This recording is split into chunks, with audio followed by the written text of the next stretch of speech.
Naiz irratian, bigarren kafea.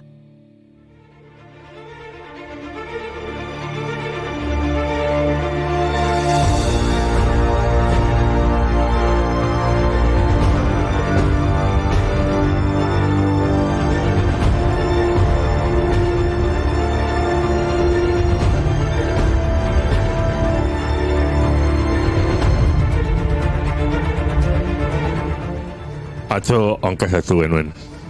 Barkatu, ez da berriro goetatuko. Lo siento mucho.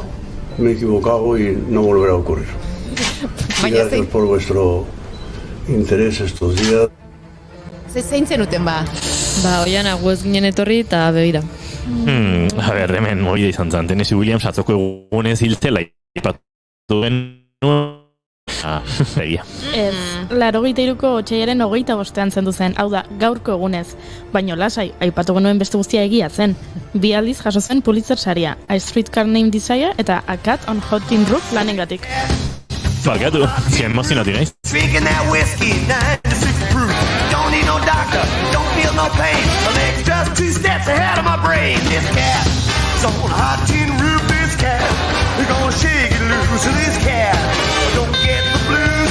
This cat shaking on a hot tin roof. Zeona da eta olatu aparrean kokatu gara kontura atzerako. Zeona, Tennessee Williams. Down on the cat's meow, I'm the king with the crown.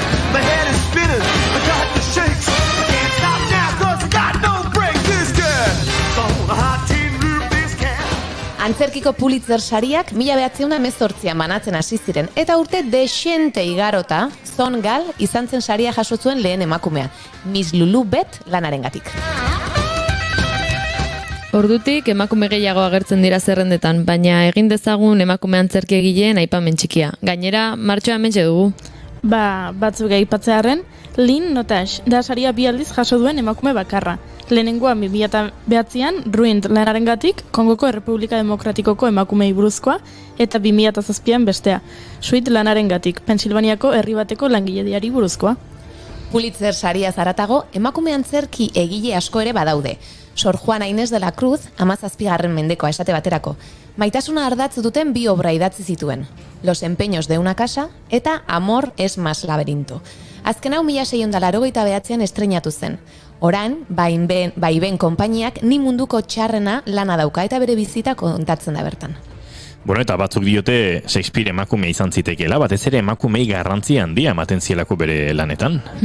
Lady Macbeth, Desdemona, Rosalinda, Isabela... Bueno, eta gaurko agendan ere baitugu emakumeek zuzendutako antzerkiak, ez da hoiana? Bai, baina itxaron egin beharko duzu ez zerrenda entzuteko. Oiana bezala, she's a mystery girl. And she's also a star. Our little star. Words tangled in her hair, words soon to disappear. Ez da emakume batek zuzendutako, baina gaurko egunez estreinatu zuten The Passion of the Christ? Christ. Euskeraz, Kristoren pasio asko zerrexo gustatzen dut horrela. 2004ko Mel Gibson australo-estatu batuar zinema zuzendariaren drama filma. Spoiler bat egingo dizuet. Filmaren bukaeran protagonista hil egiten da.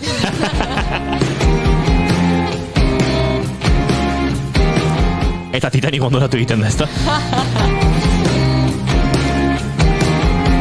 Spoiler, lapurtutakoa, ez dute sekula itzuliko. Pasaden astean aipatu genuen NASAren Mars 2020 o Mars, ingeles esan behar nuen, Mars 2020 ondo, ezta? Mars 2020. Ja, 2020 ematen du, aplikazio bat. 2020 Zuk 20 uki zenun? Bai. Etzen, gaztea ba, June Romatetek 20 etzuen uki? Ez ziaten utzi. Wow! Baina kinezaken. Baina gaztegia zinean. Bai, justo kendu zuten, modaz pasatzen aizen momentuan nik beten ditun 14 urte. Beno, pasaden astean aipatu bezala, NASAren Mars 2020 edo 2020 misioko Perseverance rovera planeta gorrian marteratu zela. Perseveranceek Marteko soinuen grabazioa bidali du. Marteko brisa, deitu diote soinu honi. Entzun ondo, Imaginatu zuen ideak Marteko brisak astintzen dituela.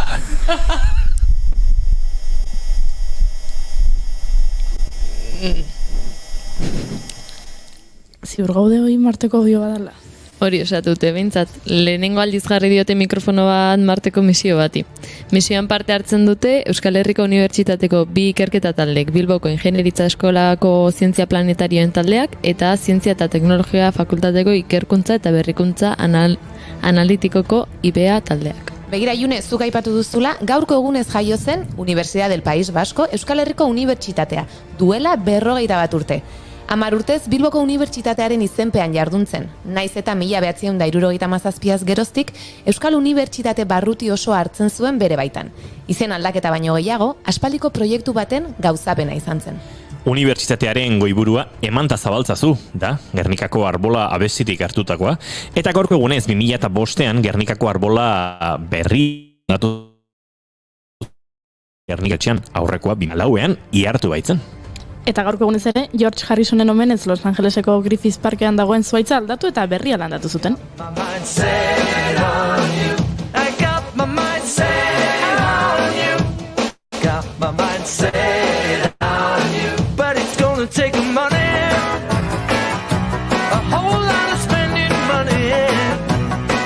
Jaket gorputu golfo bat, hola, dantza parranda bat iteko.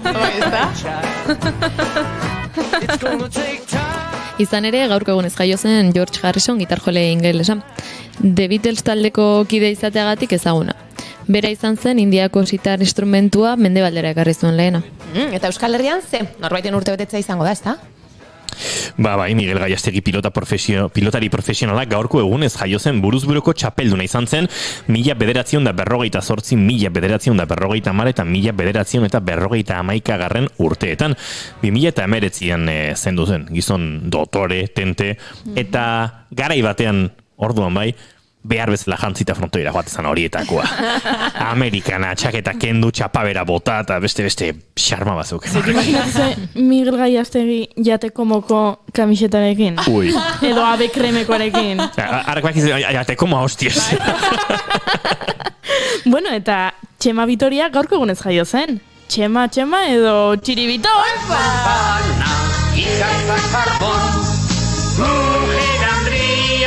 Hombre gizon, xanti,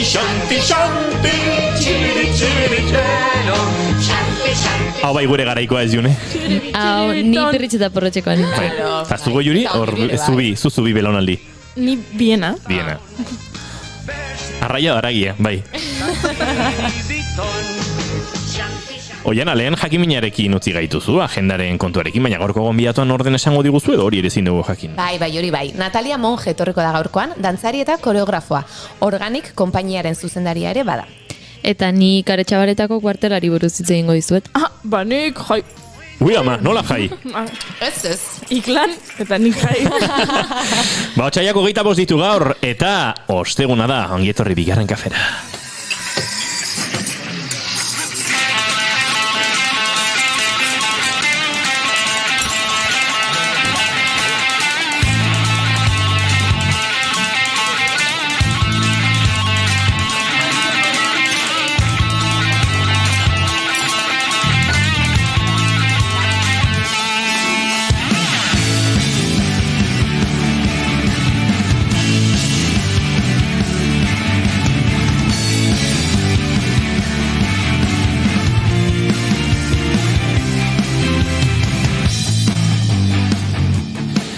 Zuekin hemen dantzari profesional badugu eta kotxa bajarri dugu gure koreografia hau egiten. Oiana Maritorenak ende, arratsaldeon. Kaixo! Pentsatuko du, ni iritsi naiz saiontara eta gauzak ez duazo bera. Gero eta eroago daude lankideak, baina lasai, ezkea jende txarra. Junior Romateti barguren, arratsaldeon. Arratsaldeon.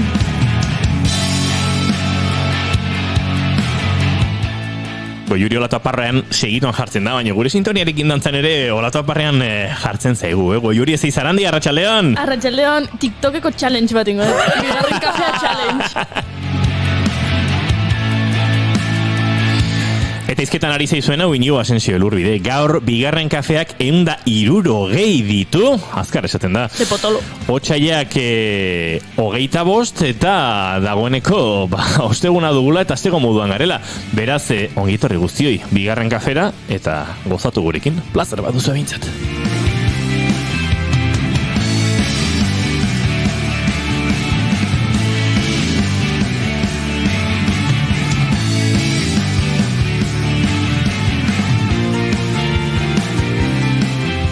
Baina, informazioaren bat utzi gabe, esan gabe utzi nula, arratsaleko 10 minutu direla, claro.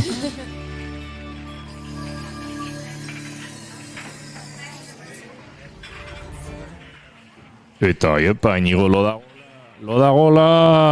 Mamuen antzera gabiltza kalean, maskaren atzean.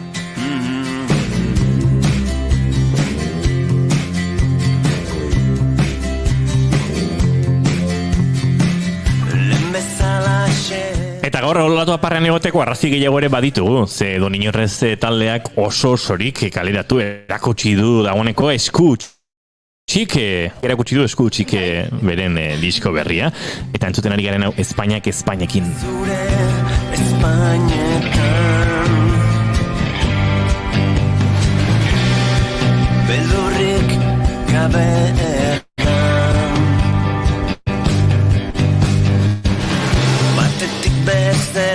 aurrera atzera. Ikusten noian zerbait apuntatzen zeu zuzendu berri zerbait da ez, claro, nahi ezuna da gero eskutxik diskoa bilatu Spotifyen.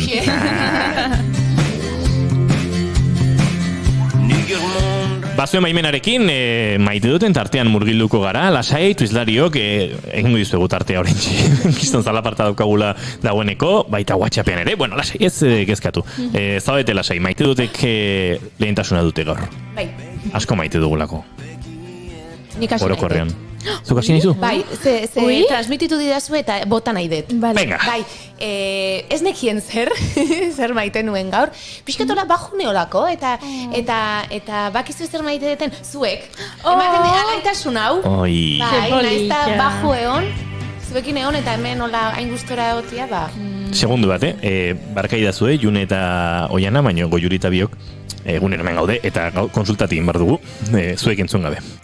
Hori da. Zuk uste duzu, norbaitek esan duela ja, eta batzutan zer esan ez dakitenean Goiuri jotzen dutela asko maite gaituztela esate hortzak, ez da? Bai, bakizu zeinak intzu noiz da? Amaiak. Zuk.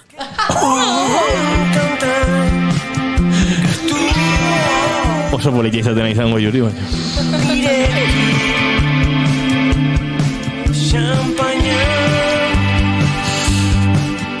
Hola, bizitza. Eta zure maite dut azin dago, Goiuri zeizaren dia? Nik pentsatu dut eta prestatu dut eta gaina argazki bat jarriko dut. Lo loko. Streaming bitartez, etxoin, segundu bat, jarriko dut eta azalduko dut. Entzun bitartean. Wow. Ui, ama. Nik maite dut Yosemite Parkeko, Kaliforniako Yosemite Parkeko, suzko urjauzia. Hau gertatzen da urtean behin, 5 eta 10 minutu bitarteko iraupena izaten du, eta hemen dago Hostel Fall dala urjauzia, eta badago urtean momentu bakar bat, non eguzkiak urjauziari argia ematen dion, eta badirudi sua doala urjauzitik barrena, eta urtean behin gertatzen da, eta ez urtero, eguraldiaren araberako izaten da, eta atzo gertatu zen, eta da sekulakoa. Oso ederra da, bai. Ikusten aritzareten okezen bitartez, bilatu gero irudiabek, Yosemite, enoiniz ondo esan. Yosemite da? Bai, baina enoiniz ondo esan, Yosemite parkearen suzko, nola? Suzko urjauzia. Ba, hortxe dezu, Fire Waterfall. Esan berriro? Fire Waterfall. Zaitesko gustatu, Goiuri? Bueno, nik uste auskera hobea duzula, baina duda egin duzula, eta auskera Kalifornianoa edo nungo duzu? Ilu naiz. Bazpade. Junior Matet, zein da zure maitu duda? Ba, nik nire gaiakin lotuko dut gaurko gaiakin, eta nik maite dut jendea kulturan alde borrokatzen duenean, orain, gero kontatuko dudan bezala, baina, badaude oraingo egoera larrian den alderdi bada kultura, eta maite dut horren aurka borrokatzen duen jendea. Gora zuek.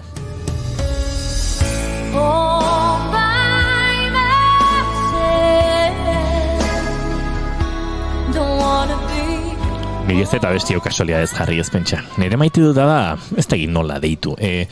Goiza abiatu eta konturatze zarenerako ez da izen bat WhatsApp konversazio ezberdin eta interesgarri dozkezunean hola goizean, wow, ez pasatzen nire inguruari. Eta gaur, izan dizut bi hola oso xelebren etzako.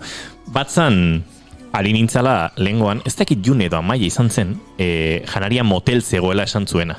Amaia izan zen. Eta harritu zen, gatzi gabeko janari motel deitze hori guk ezagutzearekin, ze berak uste zuen, ez dakit... Bere etxeko kontua zala. Bere etxeko edo bere inguruko kontua zala.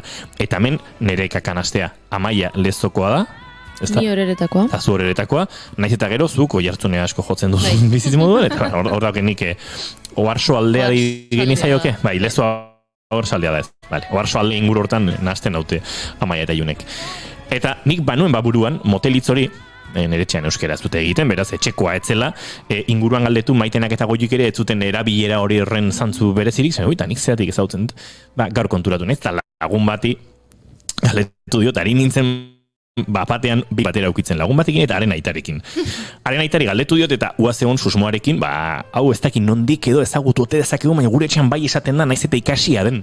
Eta besteak, akaso nire amona errenteriarra zen, eta, aitan nama, bai, segundu bat. Aizu, ez da izango zu, ez hori amak ez zuen esaten, eta hor zibilinei saltxan. Baina kontua, zergatik ari nintzen izketan honekin, goizean kontratu delako gauza batetaz, nik ere nekien, baina ez da gauza berria, alegia, onartua da, kantua oso ezaguna da denontzat, All by Myself, Celine Dionena. Dion, esan behar da? Celine Dion? Dion. Vale. Kanadiarra da eta frantses iztuna. Rachmaninoven piano kontzerto biren zati batean oinarrituta dagoela, eta uste dut herri xantzen mango duzuela,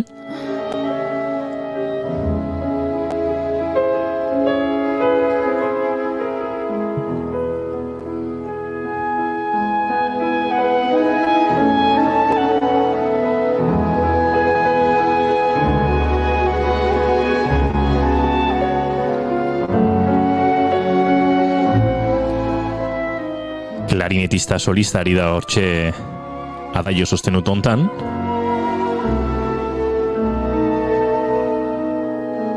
Helen Grimo da. Ui, amaitu zaigu. Tira, antzeman duzu aldea edo ez? Bueno, berez entzun marko genuke. Bai, zoze bai. A ver.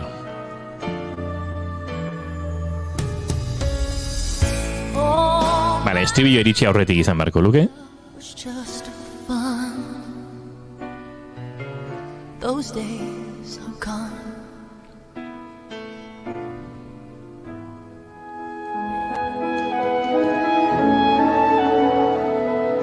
Bai edo ez? Jure? Gutxi jamar.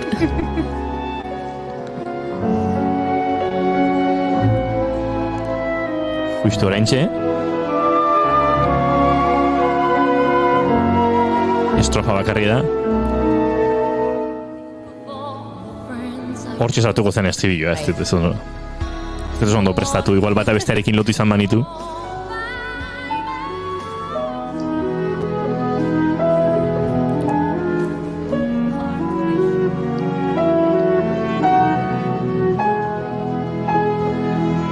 Oso boli jarrak Rachmaninoven piano kontzertu hau. Hoi hori harrapatu zu ez? Ez, eske gaina ostiralen, ingenun hain deskubrimentu polita, la Bonesco den Know You Is To Love You, eta Rihannan Love on the Brain, Amaia kontuatu zen oso antzekoak ziala, eta hain dia antzekoak, gero honek, ze bai, antzekoa dia baina ezain beste. Eta orduan, pixkat, ez tekitola, decepzio txiki bat, baina, bueno, ez da zupasatzen. Ojo, Harinatzei zu esaten, Rachmaninov handiaren piano kontzerto baten klarinete solo batetik egin dela kantu bat, segurazki Billboard zerrendetako lehenengo tokian egontzena interpretazio popero komertzial batean. Eta zuk zera. Ez da gargila barik esateko. Hau zen ere maite dut.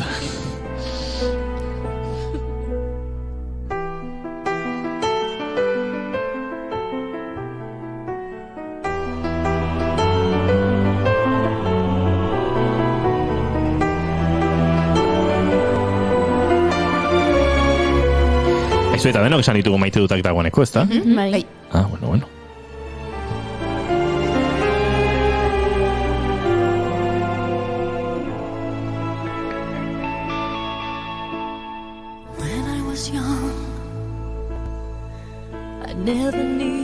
hurt anyone. And making love was just for fun.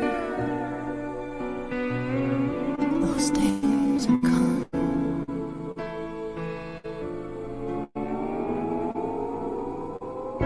All by myself.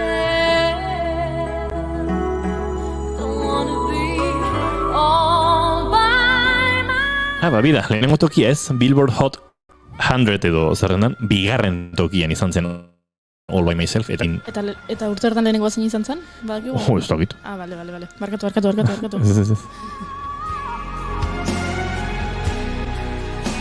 Urte hona izan zen, 1975 idatzi zuen Eric Carmenek, gero Celine Dionek bertsioa egin zuen, baina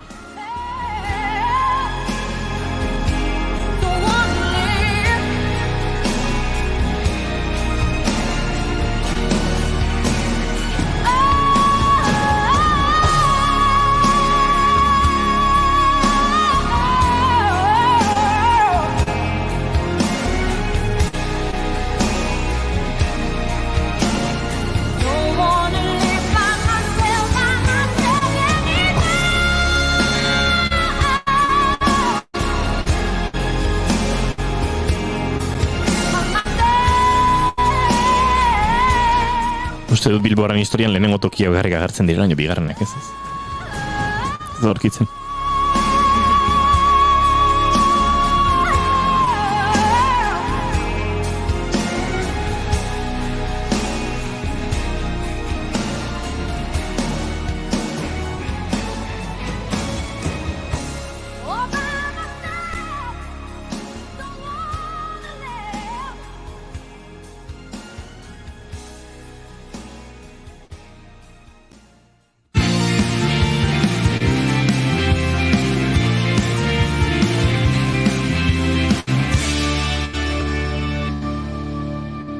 Emaiozu bigarren aukera bat egunari. Naiz irratian, bigarren kafea.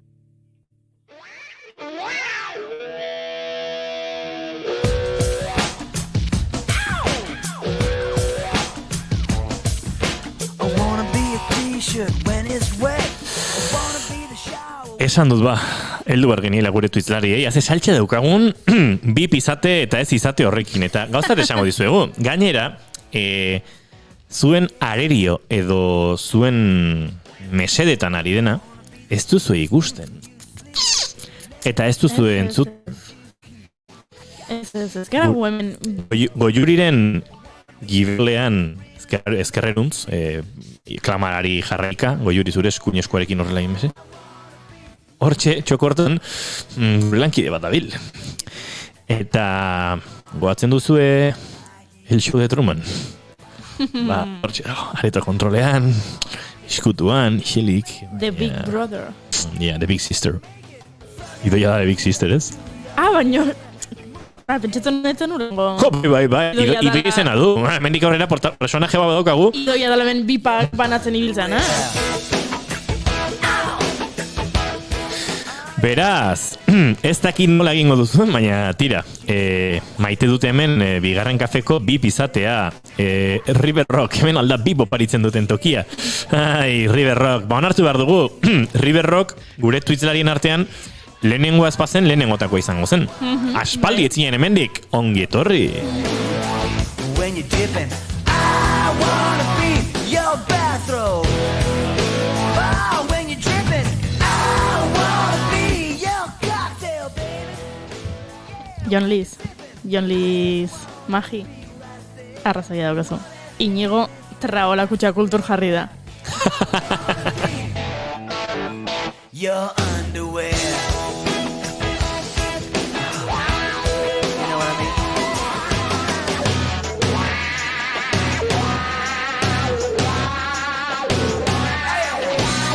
Zetxaketeroak dire... Biz bost... Nola izan zaidezketa olakok? Idoia maja, Idoia I love you. Oie samar nik ere! Ze, Goiuri eta Inigo hemen damolana ponda. Uste baino fitxatuko dute. Pondito, yeah. Hemen postalak idere bialiko izkigu? Bale, oso ondo.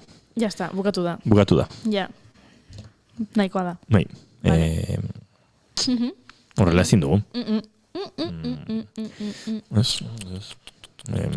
Gauza hauek ez dira horrela egiten. Ez. Ni itzait, osea, uste dut bukatu dugula. Bukatu da. Saioa. Listo, agur. Abesti bukatu hartutziko, Vale. Derutze izo, pixkatola eta... Bai, eta ondoloen. Gure entzulek esaten digute postalak idoiari bialuko dizkiotela, baina zer da, Zer lotxaga bezaten?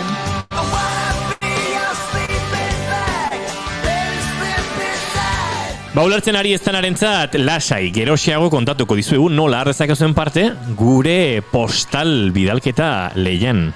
Hemen oso postal zaleak gara, bai? Hemen denaren zaleak gara.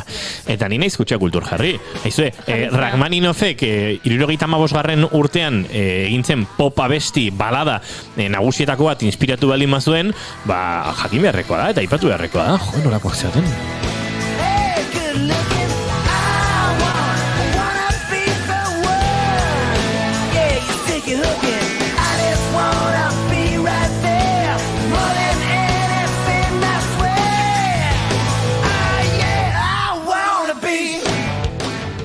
Eta gure entzule eta ikusle direnen artean, gehien arrakasta gehien izaten ari dena, da Igorren zirkustantzia aurpegia. Hori ulertzen dugu. Igor Estankona, arratsaldeon. Arratsaldeon. Bueno, normalean sartzen dugu misterio Estankon. Eta gaur ez gaur. Ja. Gaur juerga biroan gaude. Bai, gaur arraro zabiltzate, ez? Ui. Aztora dut gabiltza. Bai. Gauzak dian bezala. Zeluak zertzuk direan. Eroa izango. Eroa izan, akaso? Akaso?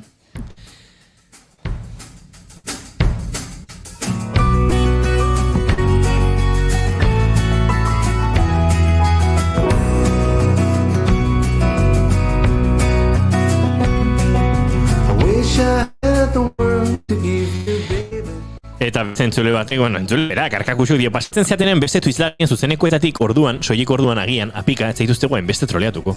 Ez digu egunak ematen gehiagorako. Uste duzue, hemen parrandan gabiltzara egun osoa, baina. Bara, mango dugu buelta bat, karkakusu, mango dugu buelta bat. Postala bialtzen duzenen.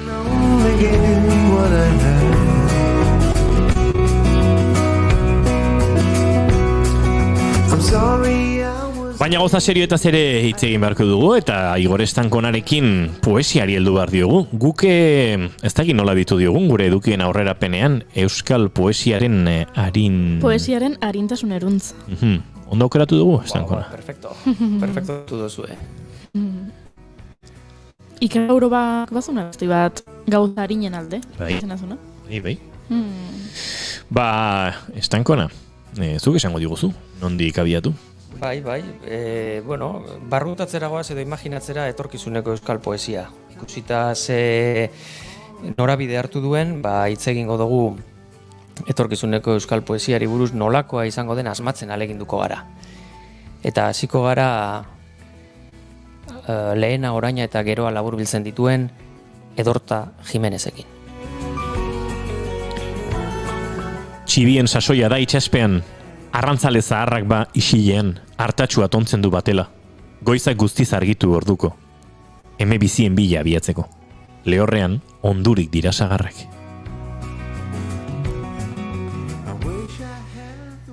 Rocamare de Castiglione de la Pescaian, 85ko irailean, ispiliku usain urdin bat zebilen eta txitxarrek kantatzen zuten udazkenaren atariko kantu bat. Agian bideak oraindik epel eguzkiarenak, Italo Calvino tuz batek jozen, eta han joan zen, ospitaleko teia gorrien artetik, erdikinean utzirik Harvardko unibertsitaterako konferentzia sorta bat. Lezioni Amerikane deitu zituen gero argitaldariak. Lezioni Amerikane haietan proposatzen zuen gida antzeko bat. Idaztearen plazeraren ezaugarri zenbait isolatuz. Literaturaren etorkizunean fedea dut, badakidalako zenbait gauza literaturak soilik bere bitarteko espezifikoekin eman ditzakeela. Bitartekoak. Bitartekoak ez dira musak, Bitartekoak ez dira berez zerutik eroriak. Bitartekoak dira idazlearen tresna estilistikoak, poetaren erreminta kontziente eta inkontzienteak. Arintasuna, bizkortasuna, zehaztasuna, ikusgaitasuna, anistasuna, koherentzia. Gu arintasunetik hasiko gara. Legeretza.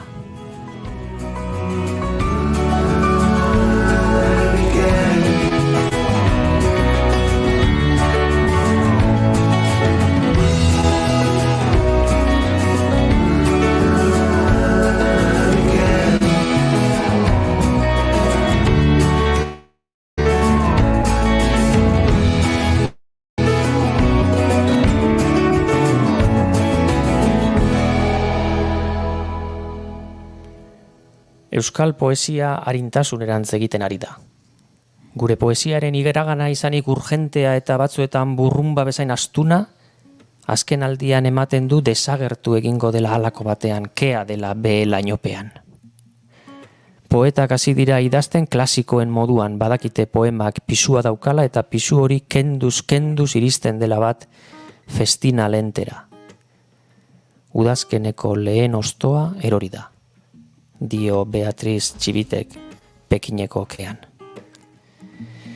Berez pisua ez da txarra, baina pasadira ia 4 hamarkada aitaren etxearen aurriek guztiz markatuak, poesiaren mailuak ondoratuak, lepoan hartu eta segi aurrera eginez ziutatean euria labirintoa. Hartzek iradokitako bidezidorretatik doaz ostera, behinenak diren gure garaiko poemak. Lanbroak izkutatzen dizkigunean, barruan pizten zaizkigun bazterrak agertarazten dizkigute. Adibidez, Peru Magdalenak.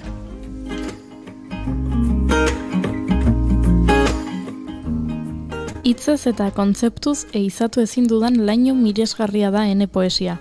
Oraintxe bertan jaiotzen ari den zaldikume baten azalaren usain izartu berritan oroitu ezin dudan amets izartua.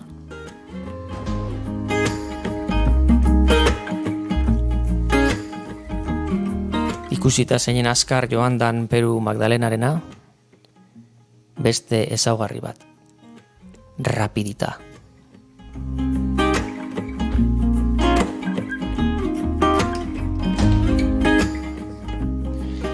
Zein ederra den ipuin bat bizkor pasatzen denean, sintetikoki kontatua eta magikoki egiazkoa.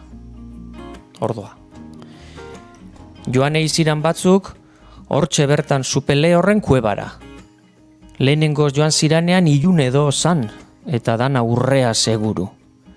Eta joan ziran atzera urre altxatzen, eta danak sugeburuak. Zeberion bildutako kontakizun txundigarrian ez da esaten batzuk horiek nortzu ziren. Ez da esaten gaua zen, edo itzaldu zen eguna, edo aitzulo ote zegoen gerizpetan ilun. Ez eta zergaitik begitan du zitzaien urrea hango barruko ura, denbora bera ere ez da existitzen, ez da behar. Zikoitzen denbora antxietatez betea bezala doa, zuzian narrazioa. Bizkortasuna behar du irakurlea bizkorra, baina idazlea bizkorragoa kentzeko beharrezten informazioa, esan barik doana, diskurtsoa moteltzen duena. Euskal poesiaren etorkizuna euskal erritmoaren domeinuan dago.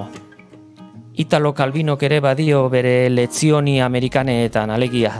Digresioa, dilazioa, ponderazioa ederrak direla eta literaturaren plazeretatik. Azkartasuna uste dut ez doala horren kontra.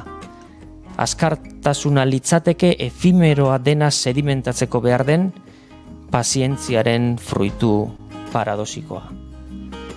Jon Benitok dominatzen du pazientzia. 13 urte nituen, bi gorpu ezurren aurkikuntzaren berri eman zutenean. Folla de Cobes Busot, Alakant, 1985ko martxoa, kare bizia, informe toxikologikoaren arabera, lasa eta zabala izan zitezken, ez nituen ezagutzen, eta hala ere, ezin askatuzko zerk lortzen ninduen eurekin.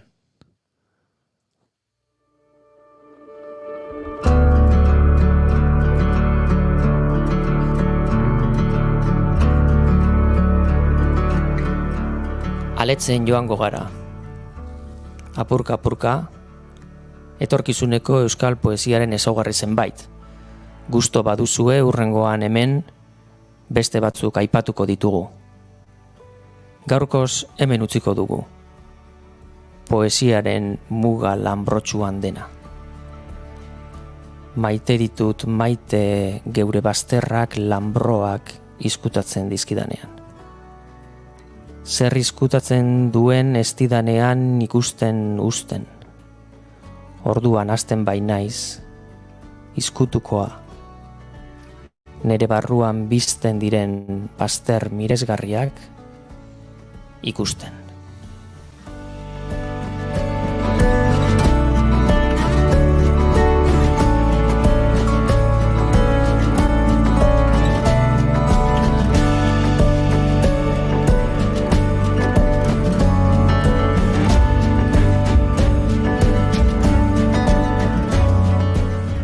Eta Igor Estankonaren bisitak gustoko duen poesia bezalakoxeak dira. Sotilak, dotoreak, ez urmamitu dezaketenak arnasketa bera ere, eta hor irriparre batekin ies egin. Legeretza eta rapidita. Dio Axuri Beltzak poesiak salbatuko gaitu, eta hori horrela da. Eta hortxe hasi dira, Edarra Igor, Superlegor eta Axularko begia, Bizkaiako paraje misteriotsuenak dudagabe, Itxinako basoa latza, hori bai, Traparagango lakuak ere ederrak.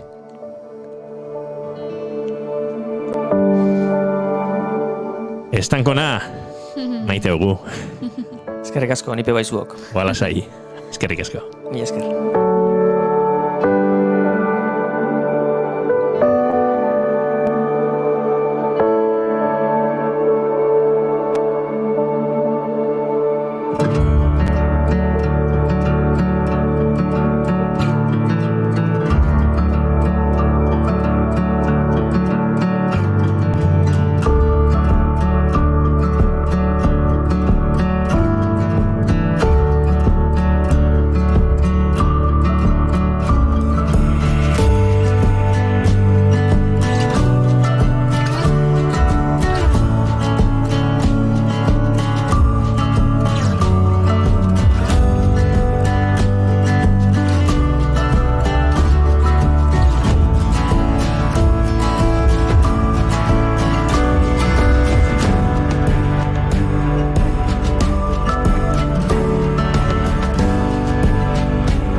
Eta sakontasunetatik eta estetika poetiko azkar eta harinontatik, bagoaz beste giro batera ezpentsa.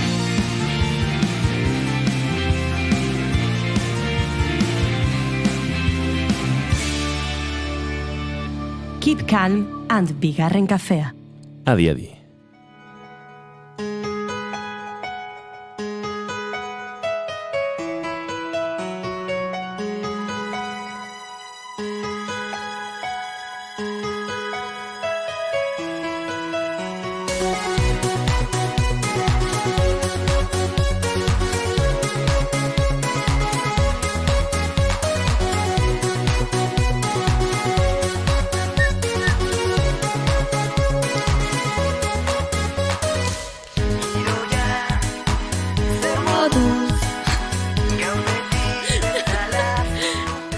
Aupa, June eta Idoia diote hemendik.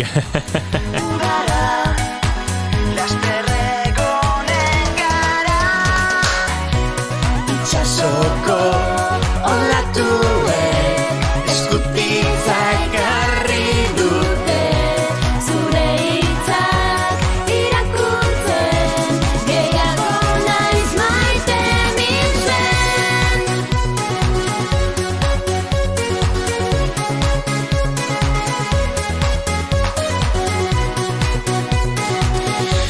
Venga, une batez serio heldu behar diogula. Bueno, serio. Serio, kalimotxoakin, igual, jarri dute hemendik. Gure postal bidalketa zozketari. Bai. Txasoko latuek ez duek postalak bidaltzen nahi dugu. Hori da, eta guk ordainetan kafe makina bat zozkatuko dugu. Ili kafe makina, produkturik onenekin Italiako kaferik onena. Egi guzti esan da, Italiatik dator, baina kafea ez da Italiakoa, inorez da dien gainatu. Hori zera, Tolosako barronak bezala. Tolosan ez dago barrona ere iten duenik. Inguruan bai, ez pentsa. Horixe, bidali bar dituzuela zuen postalak gure lehiaketan parte hartu izateko, kafe makina horren zozketan parte hartzeko. Gure estudiora, eta atzo aipatu genuen. Eta zertan oinarrituko gara saria ematerakoan? Originaltasunari erreparatuko diogu, aukeratutako postalaria, ze irudi aukeratzen duzuen. Poetikari. Ez dakigu. Baina lehen irakurri dut eta ez. Jarri du norbaitek.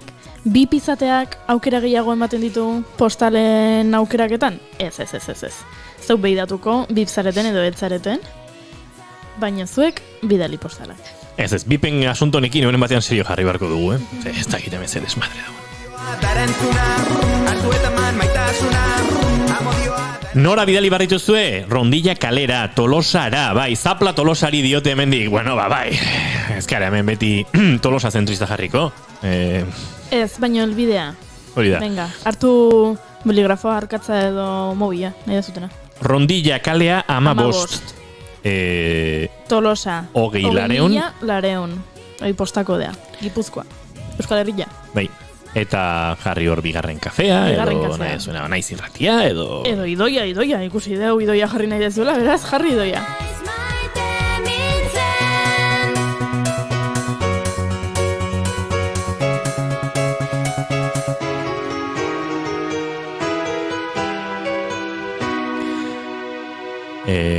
Goi hori, zuzeta belaunadikoa zehala. Aber, kontrol-C, kontrol-V bat egin dezakezun diote hemendik. Elbidearekin? Bai, entzatzen dut. Inga. Idoia ez utzien bi hauei gainetik jartzen dioten zulek. Zeu zara nagusi, mute eman, beldurrik gabe. Bai, baina orain ez, gauza seriotaz hasi bar dugula, eta hauek bai, benetan serioak,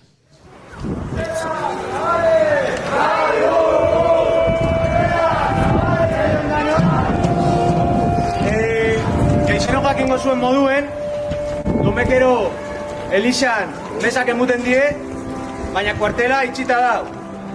Kiroletxia zabalik dauko, eta kuartela ez. Ibarran entrenamentuak daz, eta kuartela itxita dau. Arkupe zabalik dau, eta eman aldizak emuten die, baina kuartela itxita dauko. Eta musika eskola bebai, zabalik dau, eta kuartela ez. Gu ez gazinongo kolektibon kontra, gu... Pasaden larun batean, Aretxabaletan kuartela kultur elkartearen alde egindako manifestazioa da izan da entzun berri duzuena eta streaming bidez ikusi duzuena. Kuartela kultur elkartea Aretxabaletako kultura sustatzeko espazio bezala sortu zen 2019ko urriaren 12an. Baina gaur egun, COVID-aren egoeragatik, haren parte diren taldeek ezin dute erabili. Arrazoia zein den? Bertan parte hartzen duten taldeak ez direla profesionalak. Herriko kultura, bai musika, dantza, pintura, antzerkigintza, eskultura, serigrafia, eskulangintza... Otsaiaren hasieran argitaratutako boletinean, talde profesionalei, hau da, sistemari era zuzenean diru onura bat ekartzen dien taldei, baimen ematen zaie haien kulturrekimenekin jarraitzeko. Baina kuartelean parte hartzen duten taldeek ez duten ez diru onura zuzenik sortzen sistemarentzat, haien lokalak giltzaz itxita jarraitzen dute.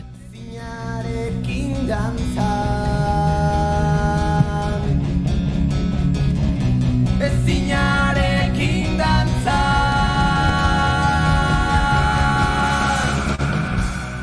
Neurri hauengatik kezkatuta, kulturelkarteak era harturatsu batean proposamen legal eta seguru bat helarazi zion Aretxabaletako udalari. Elkartearen eta udalaren arteko kontratu simboliko bat da proposatu zutena. Hitzarmenaren bidez, udalak kuartela kulturelkartea kontratatuko luke, horrela eraikinea zabaltzea lortuz. Horren trukean, elkarteko taldeek astero edo bi astean behin, herriarentzat ikuskizunak emateko konpromisoa hartuko lukete. Hori dena doainik, noski.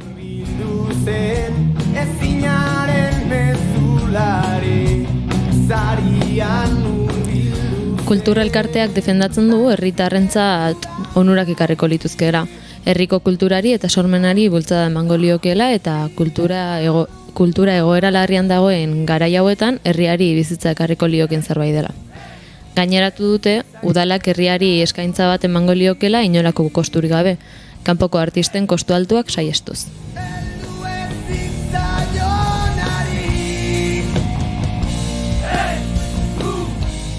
Proposamen honen aurrean udalak ezezkoa eman du. Proposamenari ezetza bakarrik ez, proposamena aztertzeari ezetza. Dekretue kontrakoa esan arte, udalak ez du kuartela irekitzeko esfortzurik egingo. Elkarteko kideek salatu dute jarrera hori utzikeriaren isla dela.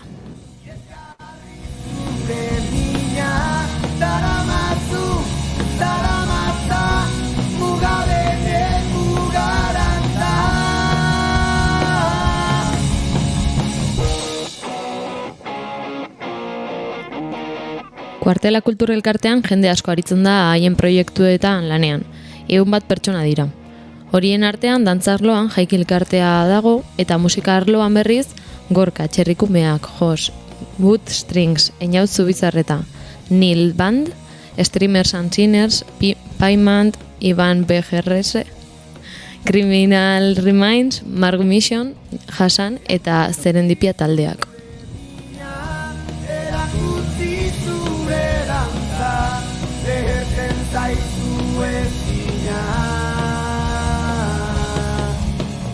Azken hilabetean zehar, kuartelaren sare sozialen bidez, taldeek haien ikuspuntua azaldu dute, eta udalari haien salaketak helarazi dizkiote. Nilban taldeko kideek zabaldutako bideoan koherentzia falta salatzen dute. Ikusten duen horri hauek ez diela koherentziak edo ez diela beste esparru batzukin hartu dien maila berekoak. Kirolerako nahiko askatasun dau, Google adibidez kontau gehik norbaiten etxien trago bat hartzeko arazo barik, baina jente berbera elkartzeko ensaietako ja ez da posible. Orduan, ikusten dugu arau hauek ez diela guztiz koherentziak.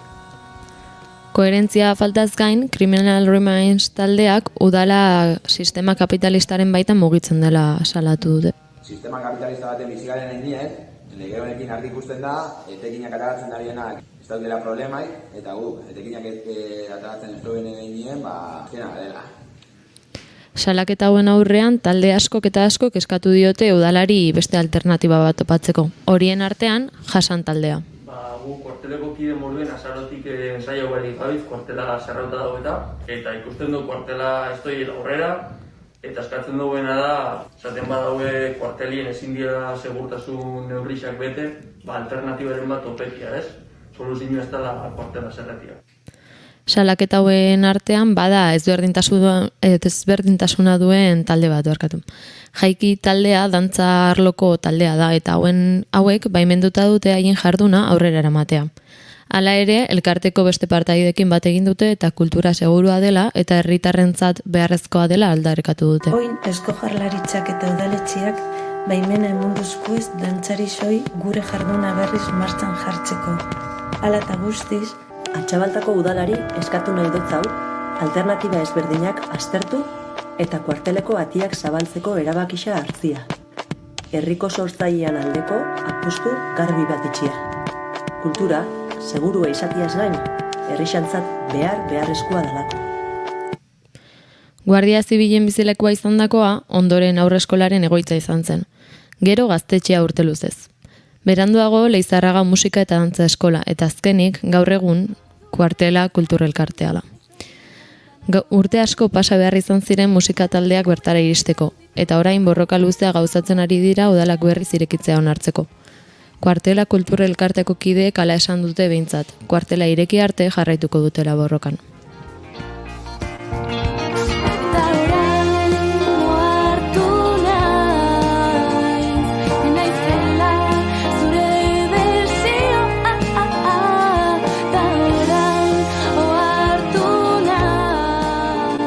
Ba, eskerrik asko, June Romatet, ekarritako erreportajoanengatik eta, bueno, gure realitate kulturalaren beste realitate batzuk guretzeagatik, bide batez, hainbat entzulek ere bota digute, euren iritzia edo egin dituzte alako iruzkinak eta hoiei ere helduko diegu, ezta? Bueno, esan du Jon Lizek, aldatu daitezela Oñati eta Aretxabaleta, hau Aretxabaletako gaztiak, ez? Eta Jon Lizek argitzen du, esaten du, baten kuartela zabalik nahi dute, eta besteek itxita. Eta xuri beltza dio Jon Liz, behar bada izaera kaldeara egiten du. Txarraska eta tortura, kultura eta erregintzaren aurka, noski. Eta esan digute ere, udalak ezpalu proposamena onartuko zentzugabekeria litzateke. Bai, ezin adosago egon. Ze profesionaltasuna zer neurtzen duen ere, haindagai antzua, sorkuntzari eta kulturari buruzari garenean. Lehen aipatu dugu, poesiak salbatuko gaitu dela baino, bueno, kulturak salbatuko gaitu.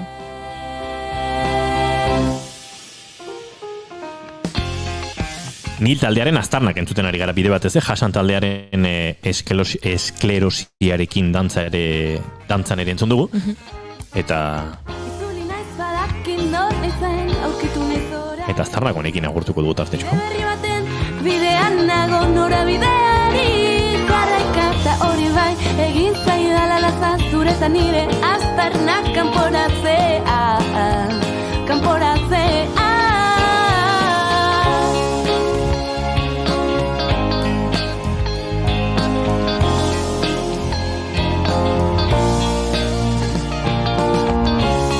zaleratu ditu barruak milustu ditu begiak aurkitu gara azalak lastan zen bion artean eskutatzen.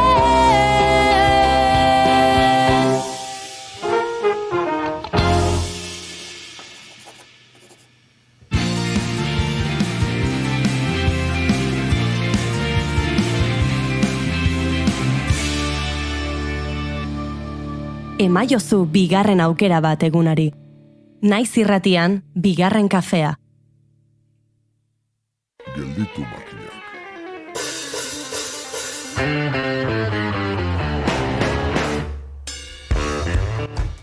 Kokalekuaren eta orientazioaren arabera, lekuez gain, gai batzuk, eguterak eta beste batzuk laiotzak izan daitezke.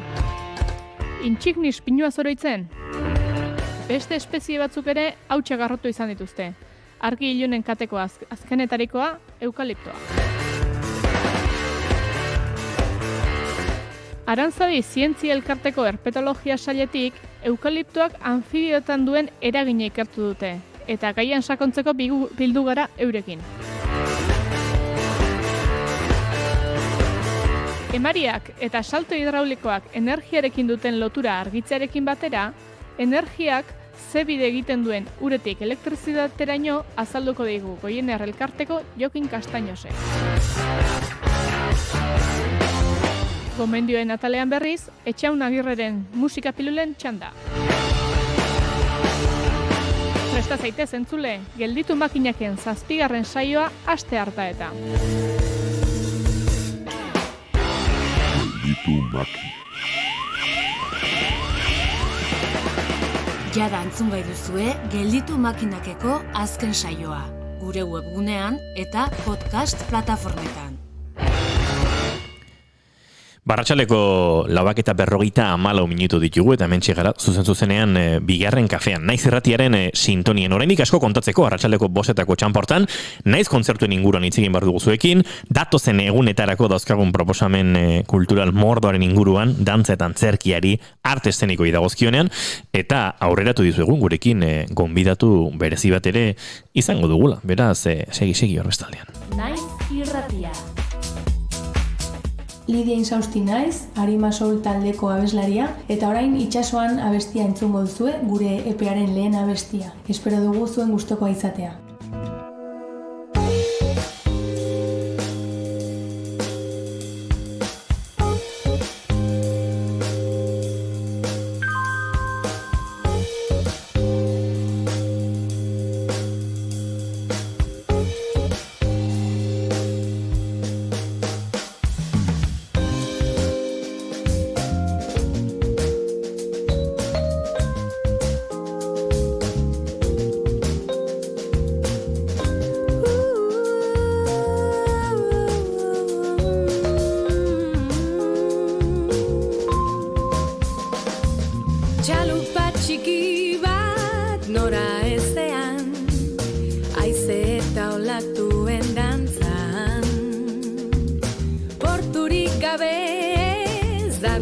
sari, kresala eta biok bakarrik.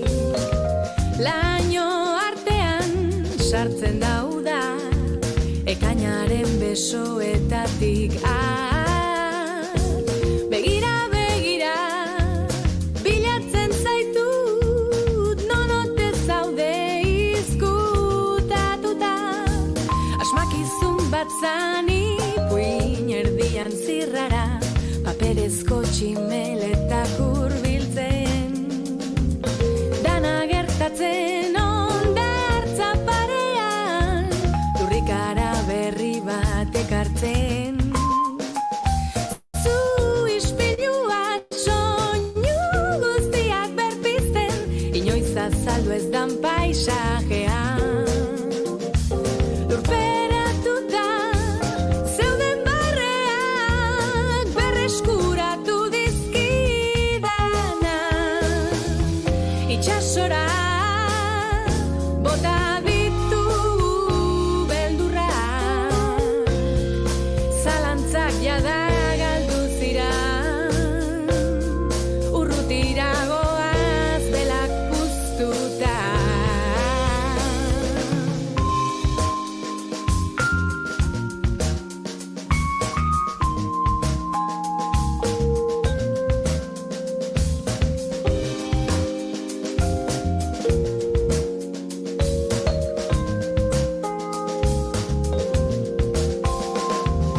Bultzan azazuleku guztitara, ekipajerik gabe eta oinutxi.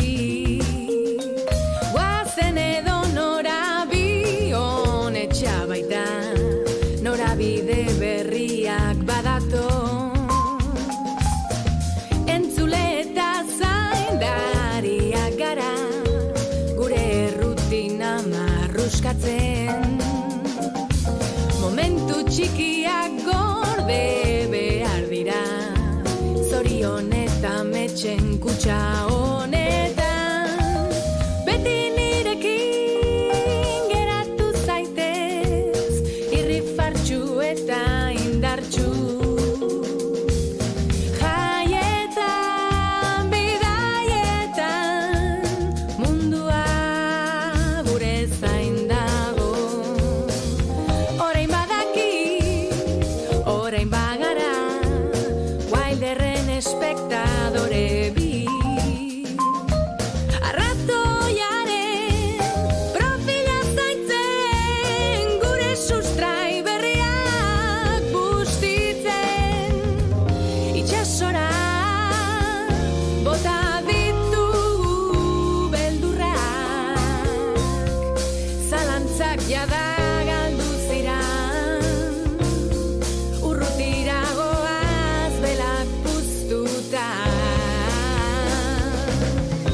Kanpora badoaz kezka guztiak, zure besotan geratuko naiz, gure sutondoan goxo bizi naiz.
kontzertua begibiztan.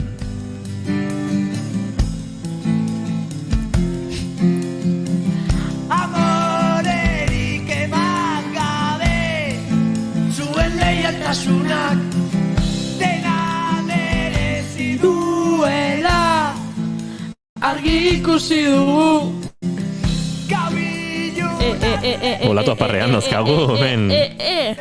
Sarrerak badaude oraindik, naiz kontzertuetarako.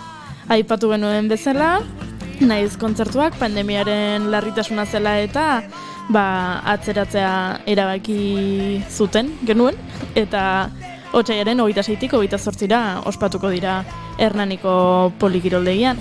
Eta mugak direla eta ez direla, sarrera batzuk itzuli dituzte, beraz, badaude oraindik, sarrera batzuk salgai.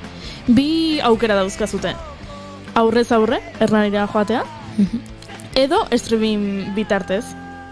Eta prezioa, bida. Sarrera bakoitza kiroldegirako 10 euro. Edo online ikusteko aukera, 2 euro terditan. Badago bono bat, 8 eurotan online ikusteko kontzertu guztiak. 4 baitira. Eskakeitan 2 7:30, Brigade Loko otsailako 27 ordu batean, Deskontrol egun berean, hau da otsailako 27 arratsaldeko 7:30, eta Zea Maiz otsailako 28, hau ere 7:30.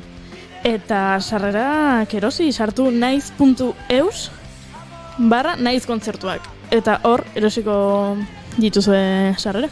Eta norbait pentsatuko du aizu, eta zuek bazen uten zozketa bat eta gero bertan bera geratu zen COVID-a zela, ez bertan bera, ez atzeratu egintzen, baina orduan garai izan zinetenok, jaso dituzue dagoeneko argitze guztiak edo azalpen guztiak zuen sarrerak lortzeko eta badituzte irabazlek ezkezkatu. Hori bai, naiz kontzertuarako zozketatik sarrerak lortu baituzue, eta nahi baduzue ez dakit, Instagramen storien batean etiketatu, kontzertua gozatzen ari zaretela erakutsi, guk lehian sartu ezin genuela horrela muturran paretik pasata horrelako gauzak, gustora. Sartu eta benga erosiz, oso gutxi gatzen dira, azkeneko sarrerak dira, eta, esan behar daukagu jasotzen den dirua taldeentzat dela, taldei babesa emateko bizi dugun egoera honetan kulturak bereziki aipatzen ari ginen bezala gure laguntza behar duelako. Beraz, badakizue, sartu eta erosi. Gerturatzeko aukera balin badaukazue, joan Hernaniko polikiroldegira, protokoloa jarraituko da eta neurri guztiak beteko dira, lasai egon. Baina bestela, etxetik ere, ez da plantxarra. Streaming bitartez jarraitzeko aukera baduzue, beraz. Gainera etxean musikorik izuzu eraman behar eta goiuri bezala jarratzea daukazu, Oixe. Eta dantzatu eta astindu eta mugitu eta sofaren gainean salto egin. Eta xirri egin. Goiuri deskontrol xirriarekin lotzen duzu? Pixkat.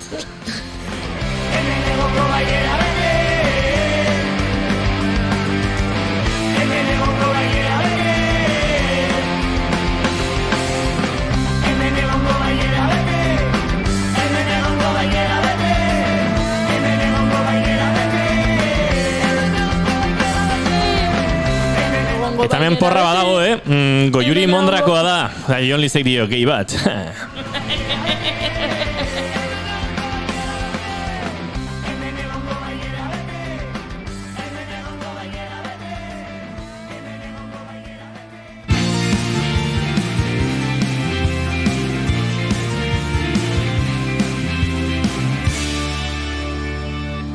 Bigarrenak ez direlako beti okerragoak, Bigarren kafea.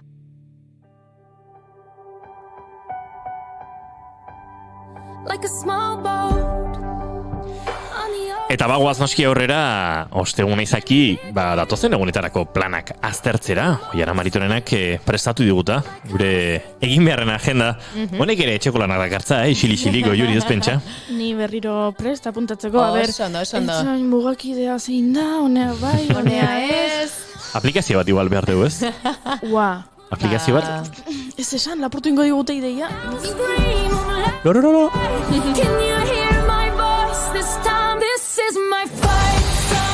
Eta agendan onena gaur bertan duzu, gaur bertan Irundar eta Irungo herri edo hiriaren mugak idezareten oientzat, ze... Utzi mezua zure seinaleren ondoren ikusteko aukera izango duzu, Amaia Antzokian, arratsaldeko 7:00. Ikusi duzu inoiz emanaldia hoiana? Ez, egia esan ez. Guk bai, Goiuri da biek bai. Eta unkitu egin. Losing friends and I'm chasing sleep. Gainontzekoak zu kontatu egin. Baina bertan entzule Oiana Maritoren ikusteko aukera izango duzue, eta ez dakizue zenolako lana egiten. Jun mesedez. Ikaragarri ederra testua, antzerkiaren edo antzeslan horren egokitzapena, eta baita bertan diren aktoren lana, bereziki gure Oianaren.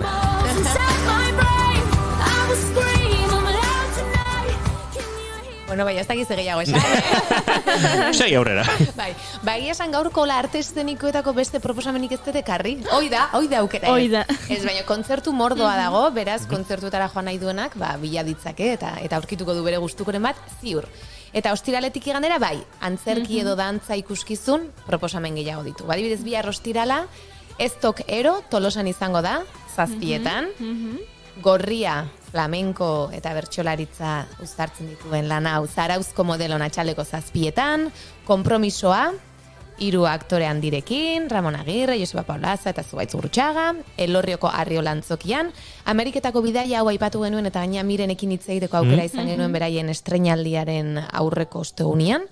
Beasaingo Usurbe Antzokian izango dira atxaleko 7:00, eta Atzerrian Lurra Garratz, duela gutxi estreinatutako lan hau ere, asteburu osoan zehar Donostiako Gaztezenan egongo da arratsaleko 7:00. Beraz, hor dituzue ostiralerako proposamentxo batzuk. Eta larun baterako, baditugu beste batzuk. Estreinaldi bat egin behar zuten, Kasilak bukatzen ez den sua, Goitibera teatroak estreinatu behar zuen, baina azkenan aurre estreinaldia izango da COVID-aren egoeragatik, beraz, estreinoaren inguruan... Atzo aritu ginen Kasilaren inguruan izketan. Eguna proposa izan ziteken, baina, bueno, estrenoa datorrenean, ekarriko ditugu gomidatu bezala, eta hitz egingo dugu beraiekin. Primeran. Aukera.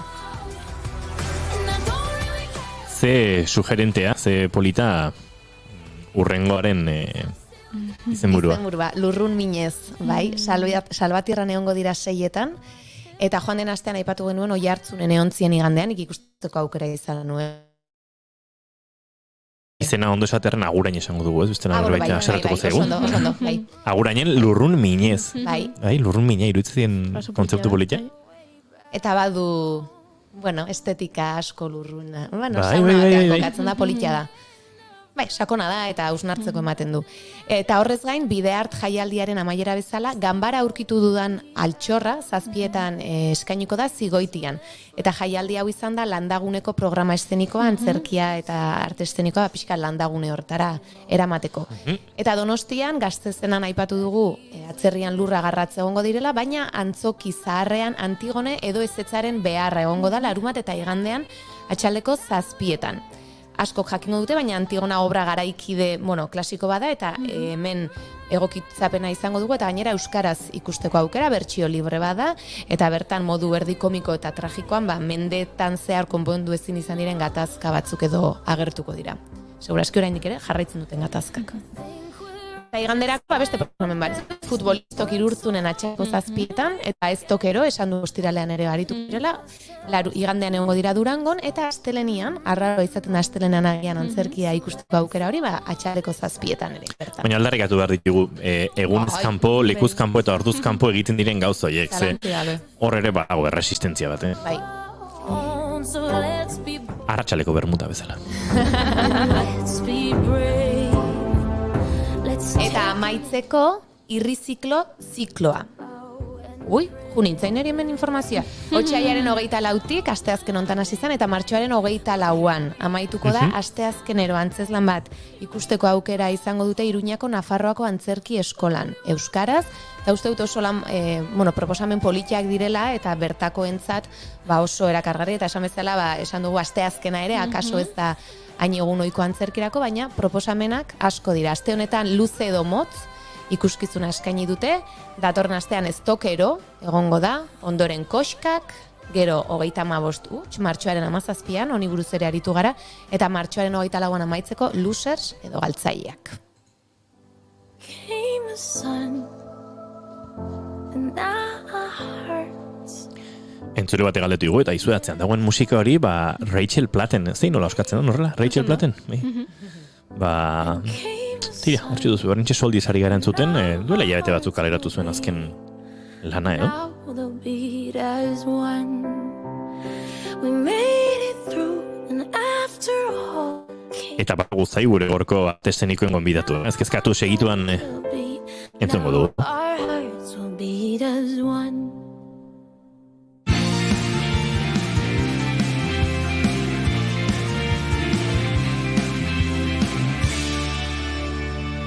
Emaiozu bigarren aukera bat egunari.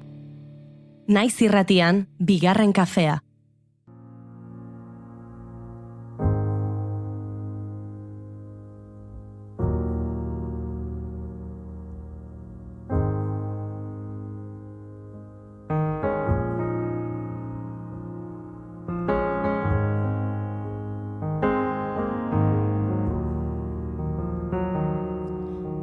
Natalia Monge, Bilbo.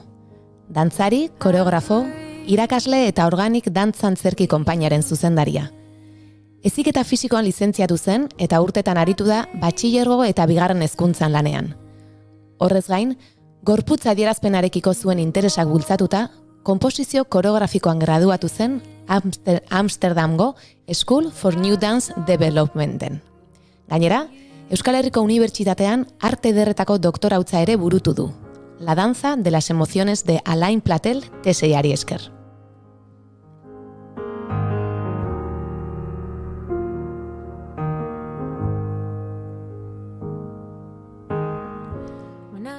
Circus Wonder konpainia belgiarrean dantzari izan da urtetan. Herrialde ezberdinetan dantzatu duelarik. Hala nola, Holanda, Frantzia, Alemania edota Belgikan. Sortzaile bezala pieza txikiekin hasi zen lanean. Eta hauetariko asko, Euskal Herriko koreografo gazten mostretan parte hartutakoak dira. De que me hablas? Kanarietako masdantza dantza garaikideko nazioarteko 6. lehiaketako 2. saria lortu zuena, eta Amsterdameko 21. It's Theater School International Festival delakoan parte hartu zuena. Izquierda-derecha pieza, mejor mal acompañado que solo, edota 4/4, besteak beste.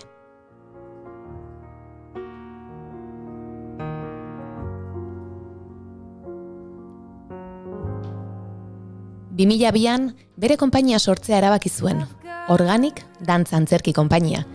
2 xederekin sortu zuten konpainia. Dantza garaikideko joera berriak ikertu eta antzerkiarekin eta beste artekin bat egiteko, eta dantza espazio eszeniko ezberdinetan edatzeko. Harrezkero, ikuskizun ezberdinak sortu ditu konpainiak, bai kalerako eta baita antzokietarako ere. Teia Gorri bi, ES3, Malditas, 5 jaialdiren elkarlanari esker sortua eta beldur eta umorean hasten dituena, aharien borrokan egiten diren apostu jokoetan oinarritua, Zuedoni, Impros seriea, Lilas, Maniatikoak, Txapeldun, edota azkenaldian biran, eta hemen aipatu izan dugun, sareak.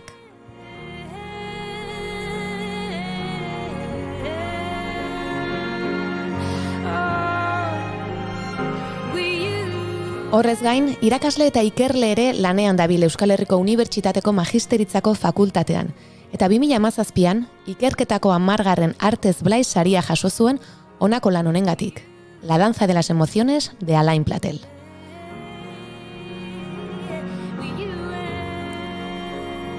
Kontu hauen eta beste hainbaten inguruan arituko gara gaurkoan berarekin. Ongi etorri bigarren kafeko kafeutxera, Natalia Monge. Arratsaldeon eta ongi etorri, Natalia. Kaixo, arratsaldeon bai. Bueno, oianak aurkeztu zaitu eta nik ohiko moduan galdera bat egingo dizut hasteko, ez da arte eszenikoen, dantzaren, antzerkiaren munduaren galdera bat, baina tarte honi kafeutxa deitzen diogun einen, eta saio honek bigarren kafe izena duen neurrian, egin beharreko galdera edo bilakatu dugu. Kafezalea da Natalia Monge, ala ez? Zelan erantzun galdera honi.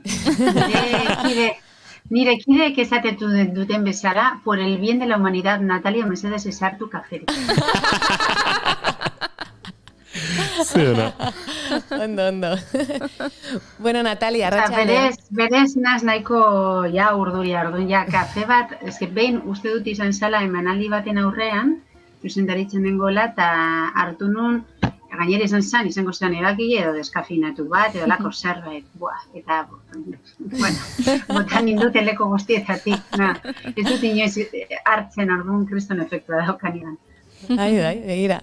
Bueno, aipatu izan dugu, orain dela gutxi emanaldi batzuk izan dituzue, eta hemen agendan aipatu izan ditugu, azken lan honekin, sareakekin, aipatu pixka bat, guk aipatu genuen hemen, 5 emakume dantzari zirela, eta emakume saregileen lanean oinarritutako pieza bat zela, lan horrek ere errepikotasun bat daukala, eta pixkat hori hartu zenula oinarri edo ardatz, kontaiguzu pixka bat nola sortu zen lan hau, eta zer ikus dezakegun bertan? Bale, zelan sortu zen, egia zen, inoiz ez dakit oso ondo nondik datozen ideiak, ez? Baina, imaginatzen dut ala beti, buruan dauen zerbait bueltak ematen, eta, bueno, dauenean zerbait ora errepikatzen eta nire arreta deitzen, pues, azkenean zeiatzen hasi erantzun bat ematen, ez? Eta kasu hontan, egia zen, ez bez gogoratzen zelan etorri zen nire burura emakume hauen irudia, nik dakidana da, txikitan portu edo ez dakite, herriz bazenean ikusten dituzen emakume horiek niretzako izango, basan estampa bat, ez? Estampa estetika dinot, ez? Zerbait estetikoa, ez? Eta ordune hasi nintzen galdetzen zein zan bere lana, ze leku okupatzen zuen emakume hauen lanak, eta, hortik galdera horretatik, kuriositate simple horrexegatik hartuta, hasita parkatu, pues hasi ginen ikertzen, ez? Ordune, beti organikekin egiten dugu nahikotxo landazko lana, ez? Kasu hontan, pues hori izan zen egin genuen lehenengo gauza, ez? Trabajo emesa izenekoa, hasi ginen egiten ikerketa hori, lehenengo eta ben jo nintzen ni, Ondarrura, lehenengo horri, ez nez goretzen gaina zerratio jo nintzen Ondarrura lehenengo, ez porque izan zen Bermeo edo Gitari edo beste baten bat. Eta, gero jo nintzen musikariarekin, zehartu nahi genitun soinua, giroa eta dena delakoa, eta gero ja talde osoarekin jo ninen, ez? Orduan, pues bere sabia puntua hori izan zen, ez? Lehenengoz, jakin nahi gendun zelan zen haien ogibidea, zertan zetzan, fizikoki eta ze egoera sozial, politiko, ekonomika zeuden emakume hauek, ez? Eta orduan azken finean, pues, bihurtu dugu, sareak pieza bihurtu dugu omen handi, ez? Konturatu garelako, emakume hauek betidanik egon direzela hor, baina gertatzen dena da, bada ogibide bat hiltzeko zorien dauena, zergatik, belaunaldi, orain existitzen belaunaldi hau, emakume hauek, bere adinaren bataz bestekoa da 75 urtekoa, ez? Eta, klaro, ez daukate errelebo bat. Orduan bukatzear dau, eta zer gertatuko da, ematen du haien lana dala hor dekoratibo, baina ez da horrela inondik inora, ez? Oso funtsezkoa da. Arrantzaleak badoa zareekin, itsasora bueltatzen direnean dauz kriston zuloak eta purketak zaretan, eta konpondu behar dira. Eta ez da horren arraza, ez da lan bat ikasten dena biagunetan, ez? Eta, pues, hor dago koska, eta egibide hau, esan errekonozimendu bat izan, Eusko Jaurlaritzatik uste dute izan zela 2012 urtera arte. Jardun hori guretzatzen oso deigarria, ez? Eta, pues horregatik pentsatu gendu merezi zutela omenaldi bat, eta hortik aurrera ja lana, estenana abiatuta, nik argi neukan hasieratik nahi nitula sareak, berez fizikoak, arrantzalen sareak protagonistak izatea, horregatik izenburua argi neukan hasieratik, beste batzuetan gehiago kostatzen zait izenburana, baina hemen argi neukan hasieratik. Azken finean da, sareak materiala bezala, bitartekari bezala, itsaso eta gizonezkoen lan honetan eta emakumeen artean, baina bestaldetik zer esan nahi zuten sare hauek, ez sare sozialak zeuden, beraien artean, sare sozialak ez gaur egun edatzen dugun bezala, eta haien artean ze harreman motak, ez?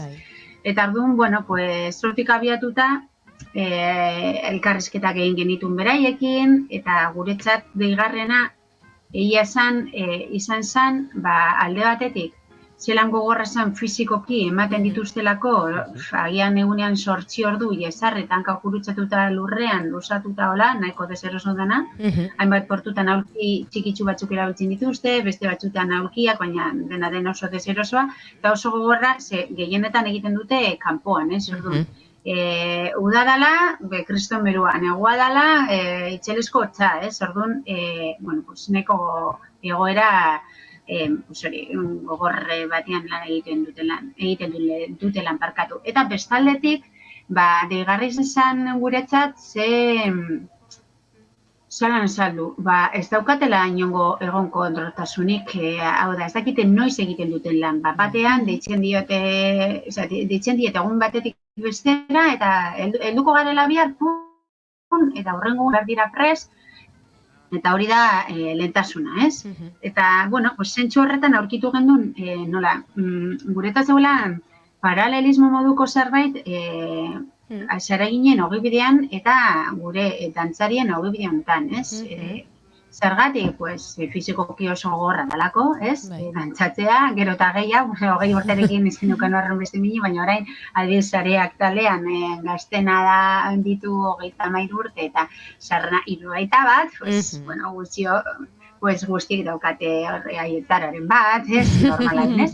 Eta bestaldetik ez jakintasun hori, ez dakigulako noiz izango den urrengo emanaldia. Adibidez, aurreko gunean bukatu gendun finkatuta zeun azkena, eta ez dakigu berriro egingo dugun, eta noiz, ez? Eta, horrek neko bertigo ematen dago, eta zentsu horretan, ikusi gendun, antzeko gauzak ditugula, ez? Bai. Aipatu duzu, askotan ez dakizula agian zure lanen abia puntua zehazki non dagoen, ez? Edo batzuetan hor buruan zerbait bueltaka daukazula, baina kaso bada zure azken lanetan esanguratsua gaiak euskal kulturarekin lotuak egon direla, ez? Aipatu dugun sareak hau oso hemengua da, ez? Beste lanean irrintzin, txapeldun, ariekin egiten direna postuak. Badago zerbait atzean euskal kultura hor nahi hori ere kontatzekoa edo?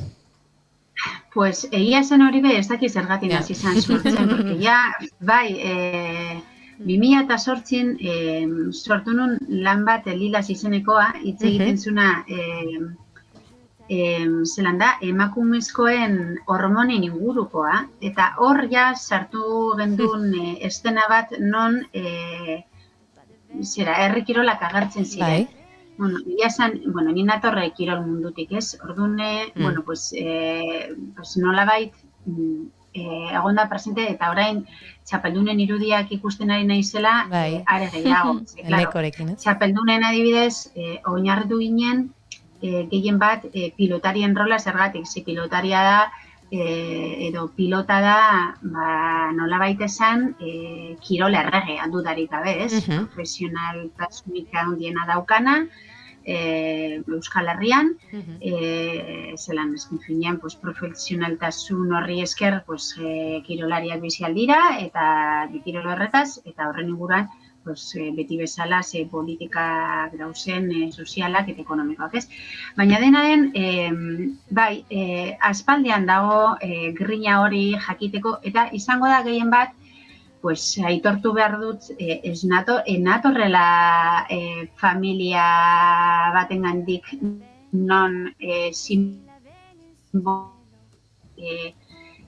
bultzatu egin direnak, inondik inora. Orduan, imaginatzen dute, sare eginekin bezala hori aldarrikatu nuen nire bizitzan, eta behin eta berriro zetozen gauza guzti horiek, ez? Batean nik txikitan bizi ez ditudanak, zelan gerosoago ikertu nahi izan dut, ez?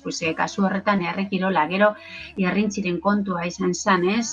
Nire lagun mina Poloniakoa da, Helena Golab, eta, bera ezagutu nuen Amsterdam ikasi nunean, gero ginu proiektu bat berarekin, azkenean etorri izan nirekin bizitzera, eta eman ditu hemen 18 urte, orduan 11 proiektu egin ditugu, orain por cierto Frantziara junda, bizitzera, eta da pitin batzura mena bueltatu esan duela gutxi, bueno, daukagun egoerarekin da kristona, pandemia, PCR, aurrera, en fin.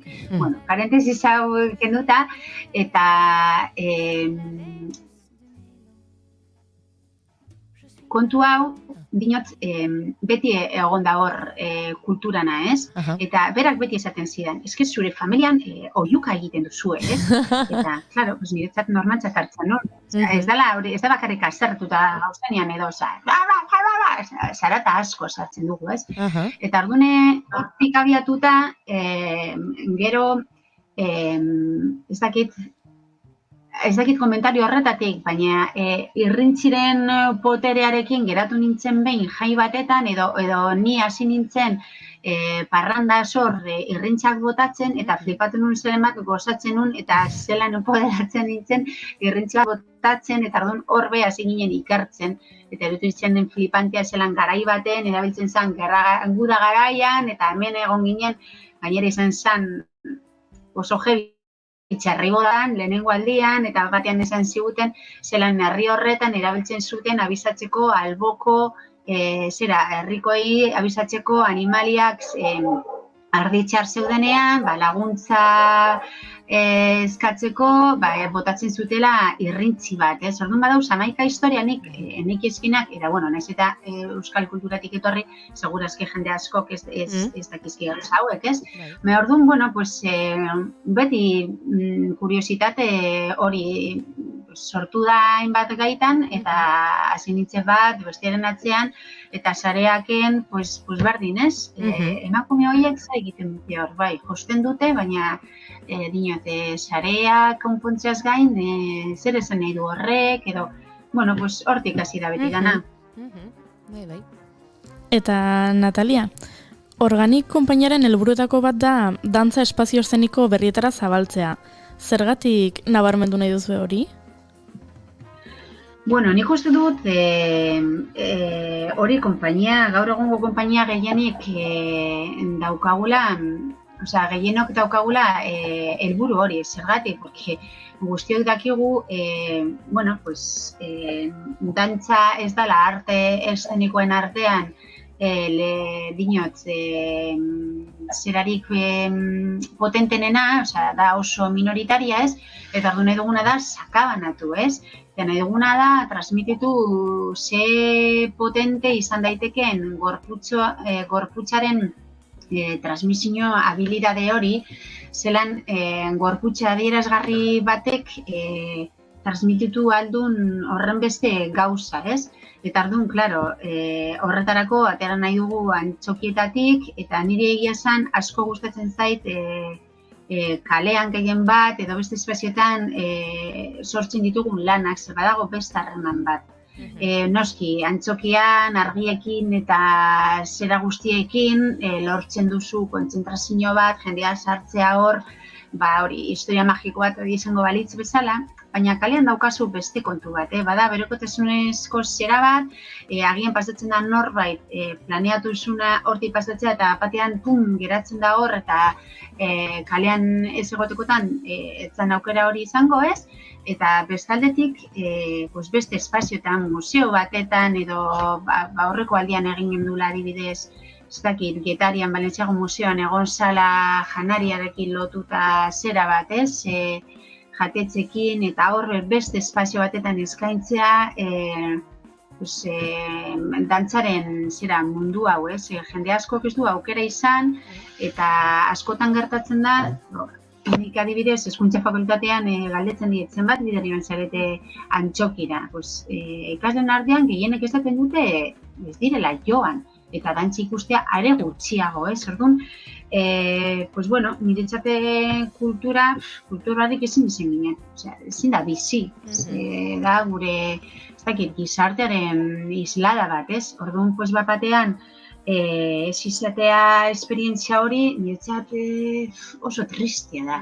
Ezin gara oinarritu bakarrik liburuetan edo hainbat gauzetan oso importanteak direnak be bai, noski, ez diot garrantzirik egiten du nahi, baina besteak gehitzen dio beste balore bat, eta gainera arte garaikidean egiten duguna, hain zuzen ere, bada abstraktua den neurritik bakoitzari entzule edo espektadore ikusle bakoitzari ematea aukera bere interpretazioa egiteko, ez? Eta karo, ez gauzen ez ohituta, jende asko dau, beldura horrekin, no, ez dut ulertzen, nahi izango ban uzuk ulertzea zuzenean, noski, beste modu batetan egingo gatzen duke, zuen gauz ohituta abstrakzio horretana.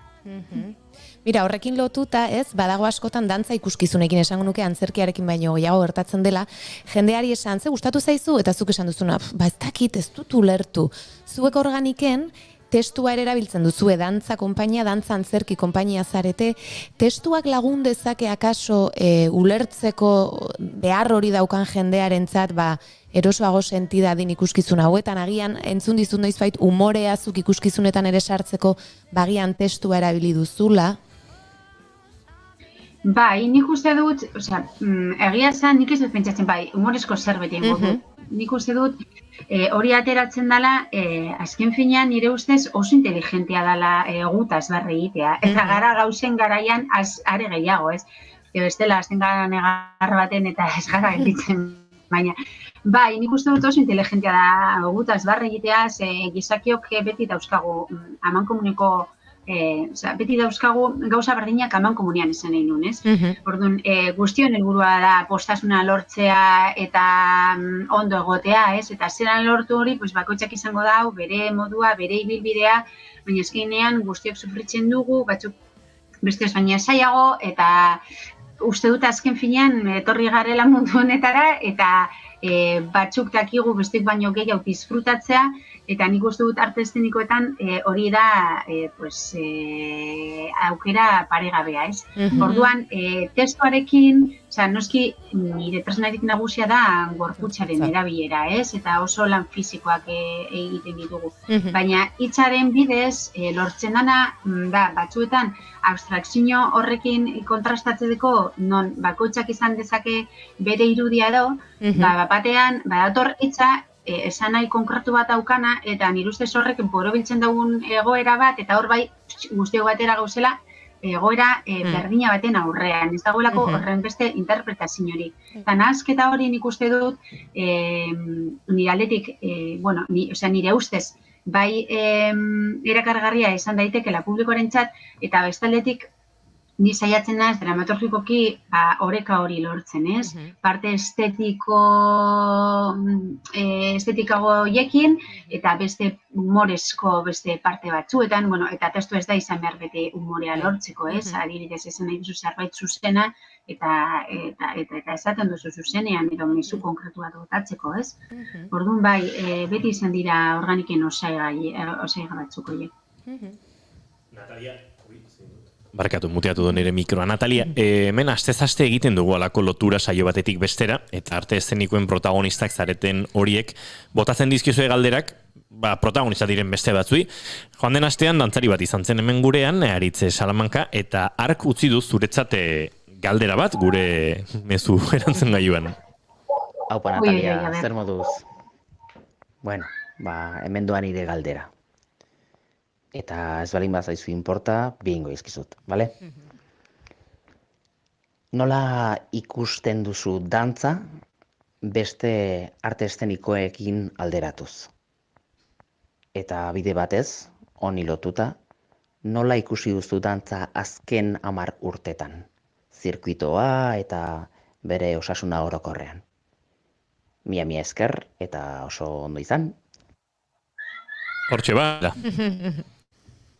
Vale, pues lehenengoaren inguruan uste dut zerbait komentatu dudala, zelandan la hermana pequeña, zoritzarrez ikusten dut ondino bultzada bat eman behar zaiola, baina hori gure aldetik ez dakit gauza handirik egin dezakegun, adibidez, guk proposatzen ditugu hitzaldiak publikoarekin edo solasaldiak hurbiltzeko gure lana, saltzeko, ez dakit zer, eta horiek normalean pues bueno, haien efektua daukate eta jendea animatzen dago gehiago, gehien bat artistekin hitz egitea edo zuzendariarekin, baina programatzaileen aldetik ben ikuste dut egin behar dugula zerbait. Edo alde guztietatik, ez? Gizartean, hezkuntzan eta kultura arlotik, bueno, pues nik uste dut bultzatu behar dela gehiago instituzioetatik, ez?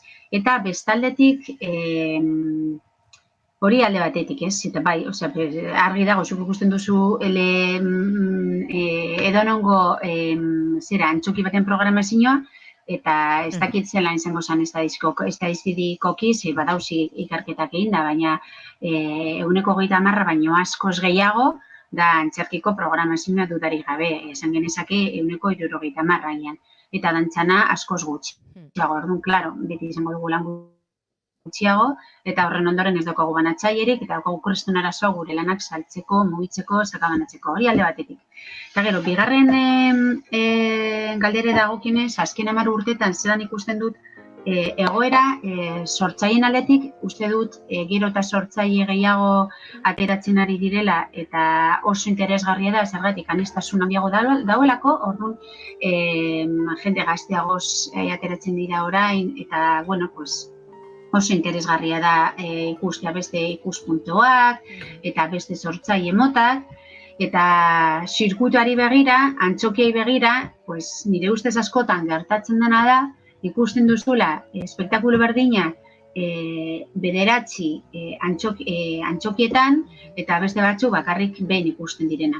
Eta gainera askotan gertatzen da konpainia berdina dela, eta hori, bueno, pues, hausnartzeko momentu bat, ez dakit, sortarazten dit hausnarketa bat, ez? Horrek zergatik, porque ezin da izan beti berdinak egotea orduan, bueno, horrek bere ondorioak ditu, ez? Gaur zirkuito batetan, kanpoko konpainiak datoz, eta bestaldetik, gutako batzuk daude hor beti, edo beste batzuk ez daude inoiz.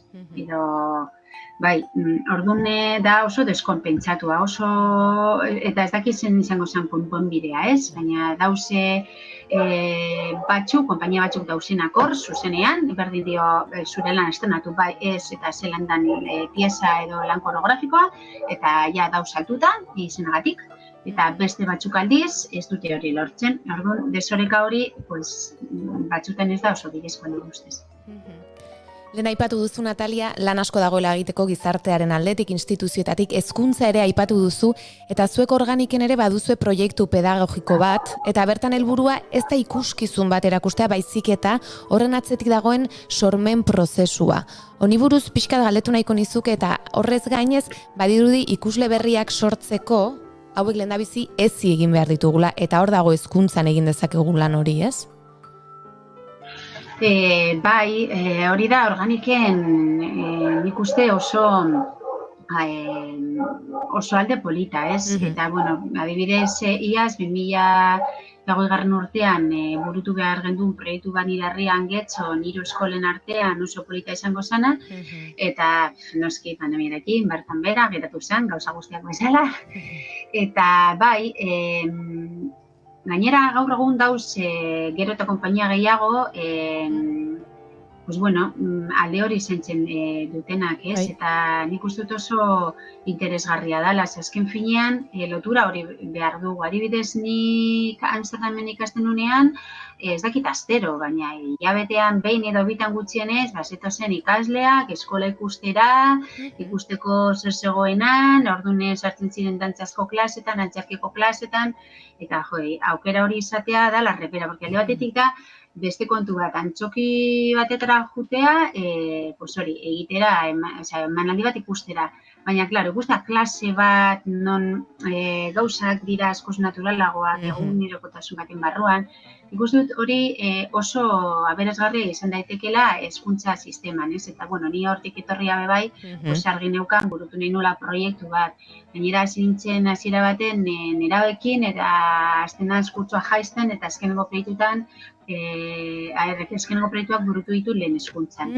Eta, bueno, pues, bai, nire ustez bada oso aukera potentea, bai, paregabea, bultzatzeko gure lana, dudarik gabe. Bai. Lehen aipatu duzu organiken atzen eta ikusi dazu esaten ari zarenarekin ikerketa lanak duen garrantzia, ez? Lan da lan hori, lan berri bat egiten duzuenean atzetik dagoen lan hori guztia kaso batzuetan ez duguna ikusten edo ez duguna ikusi nahi edo. Eta zuk ikerketa asko burutu dituzu. Arte eszenikoetan ez da bakarrik dantza edo antzerkia, baizik eta atzetik ere ikertu behar da musikari buruz, argiztapena, estenografia, bideoa. Nola egiten duzuen lan hori guztia?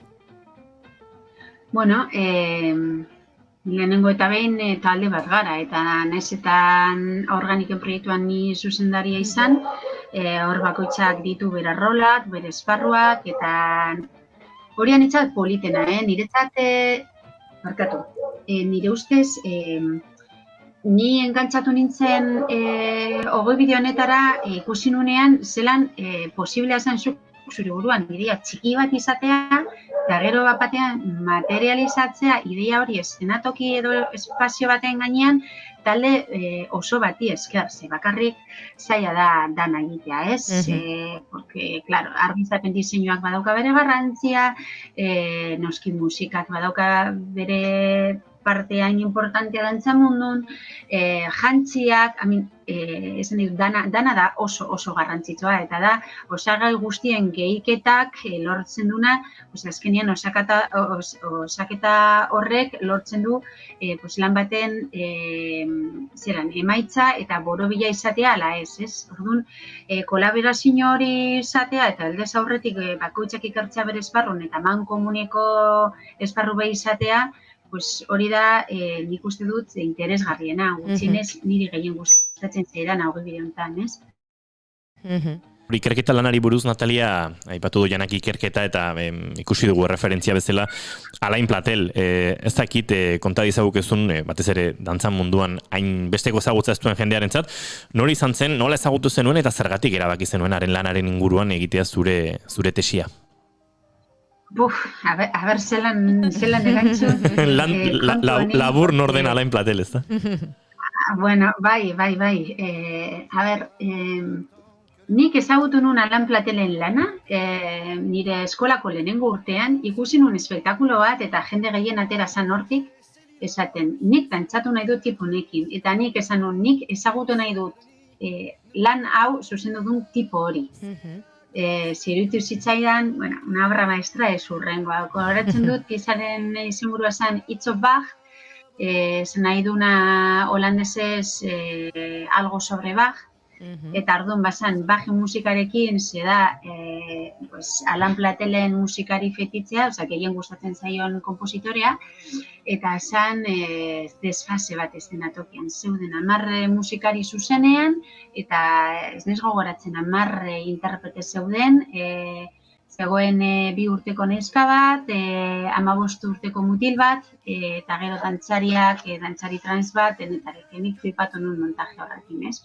Gainera, atera nintzen hortik, eta izan nun aukera kasualki ezagutzeko parte hartzen zuten interprete bat, Argentinakoa dana, Lisi Estaraz, eta munduak ematen ditu 11 bira, eta gero ezagutu nun Lisi, gonbidatu nun nire eskolako pieza bat egitera, egitera ez ordezkapen bat egitera, etorrezan nire herrira, ze bera garai horretan bizi izan Amsterdamen, eta sareak ikuskizunean, bera izan da, guk eta itzen dugunan, ojo externo, ez? Zuzendaritzako laguntzaile bat.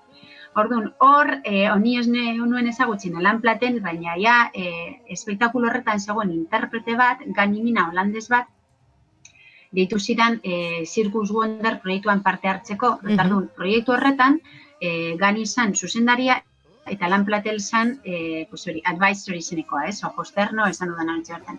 Orduan hor ezagutu nun tipoa, eta, klar, nintzatzen flipante, ikusi nun tiponen obra bat, eta orain dago hemen niri begiratzen dugu, ki pasada, ez? Orduan niretzat hori izan duela, ez dakitzen matu fleta. 15 urte beranduago, planteatu nunean hori tesiarena, hasiera baten, nukan beste planteamendu bat izan zana, beste zuzendari batzuk ikertzea. Eta azkenean ikusi nun gehiagi zala, eta norbaitek esan zidan. Bat aukeratu beharko bazenu, badakizu zer ingo zenduken? Bat, eta nik bai argi daukat Alain Platel. Eta orduan, zergatik? Porque ikusi ditudan ikuskizunen artean, berarenak izan ziren beti, frantzese izaten den bezala, touché. Holan, ja, hitz batekin, ez?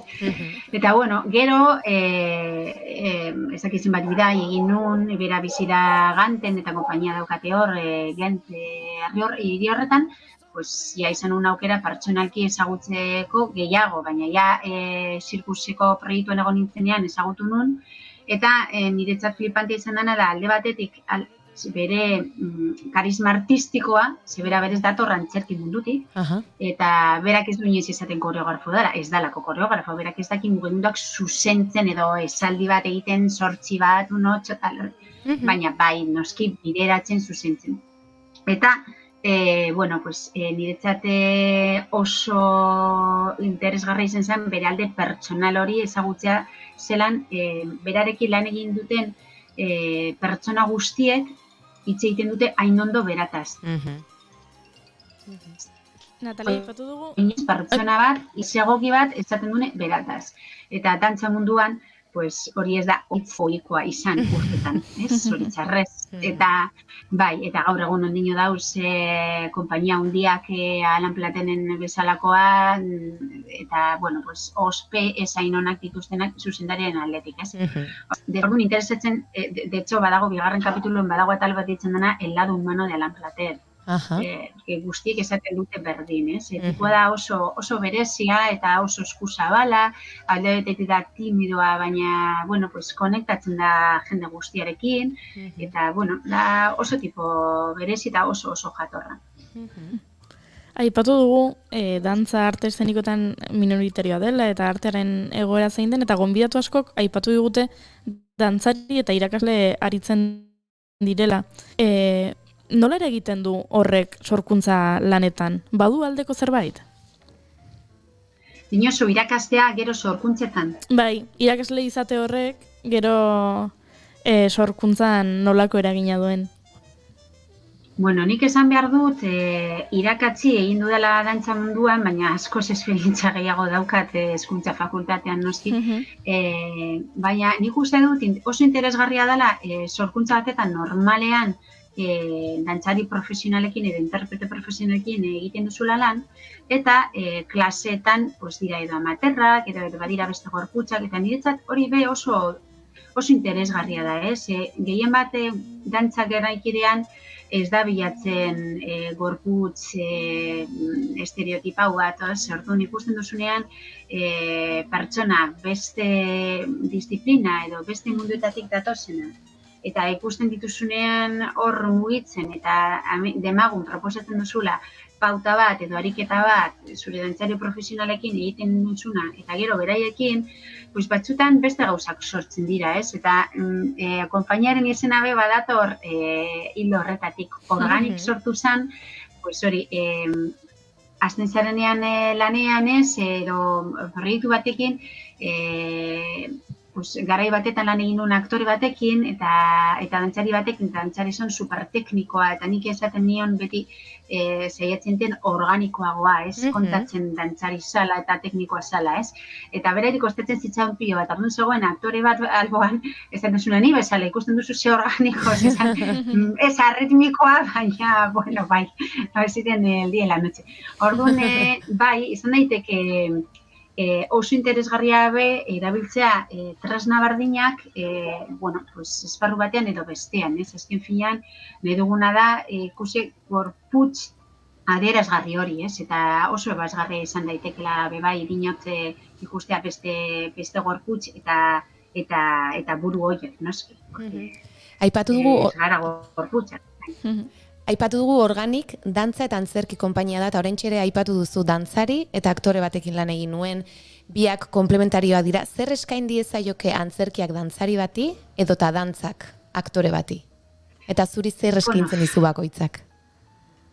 Bueno, gaur egun ikuste dut, esaten dugu interpreteak, porque ez dakit, nik hitza erabiltzen dudan momentutik, batzutan gertatu da, lan egin dudala dantzari batzuekin, agian nirekin lan egin arte hitz erabilin ez dutenak, edo edo antzerki munduan, pues, aktore-aktoresa batzuk hain fisikoak ez direnak, baina dauz oso gartu, non dago marra hori zehaztea teatro fisiko, dantza antzerki, hor gabiz, eta nik beti perfil horiek bilatzen ditut, eta oso erakargarria iruditzen zait aktore bat, oso teknikoa ez dana dantzari begira, fizikoki, eta dantzari bat, pues bueno, testurako hainbat teknika menperatzen ez dituna, baina oso modu berriro organiko batetan egiten duna, ez? Orduan, pues, zentzu horretan oso gertu dauz gure mundu hauek, eta nik beti uztartzen ditut, oseak, nahi. Hemen ere gonbidatu askorekin atera da erresidentzia artistikoen gaia. Zuk ere uste dut batzuk egiteko aukera izan duzula. Hori da behar duguna, horrelakoak behar dira badantza ikuskizunak eta sortu alizateko, gehiago egon beharko lirateke, eta horrez gain dantza kalera ere aipatu duzu, eta hemen badaude dantza jaialdi ezberdinak, dantza hirian adibidez ospatzen da ekitaldi, jaialdi transfronterizoa dena, estatu mailako beste herri askotan ere, Sevillan, Malagan eta alakoetan kalean egiten dira olako jaialdiak. Hoiek ere behar dira, bai erresidentzia artistikoak eta bai alako jaialdiak? Claro, noski, azken finean, badauz bi modo lan egiteko, edo ematen duzu denbora osoan leku batean lan egiten, hori oso gutxitan lortzen dana, Bizkaian kriston arazoa daukagu gainera zuen gai honen inguruan, ez daukagula espazio bat adibidez orain ikusi dela dantzagunea, horregatik ikuste dut hori kriston guntxaraka eman diola Gipuzkoako dantza munduari, batzen direlako espazio eraikin berdinean hainbat sortzaile batera, eta horrek sortzen daukaldo kultibo bat Bizkaien ez daukaguna. Orduan, klaro, egiten badituzu erresidentzia artistikoak alde batetik nolabait espazio dauz egokituta, eszenikoei begira edo beste arti begira, eta beti da dana oso nutritiboa, oso aberasgarria esan daiteke beti, ez? Eta beste kontua, jaialdiena, bai, gero eta gehiago dauz, eta ze ondo guretzat, ez? Ezkin finean esan duen bezala, konpainia gehienok nahi duguna da gure lana sakabanatu, gure artea konpartitu, eta haian esoa zantzokira, baina zergatik ez beste esparruetan hori ez, koreografia edo dinot dantza ikustea. Orduan, bueno, pues, guretzat itxelesko aukerak dira, hor beste publiko mota bat sortzen da, eta nire gustatzen zait gainera asko ikustea ama bat edo aita bat, umitxiki batekin edo nerabe bat edo pertsona zarrago bat, eta hori da adibidez kalean oso polita. Eta gainera gu gara gai hori ikusteko gertutasun bat dagoelako. Entzukietan aldiz, hauz guztiz itxua argiekin normalean, ez? Ez bada, bueno, segun zelan mota, ez? Baina orokorrean horrela da.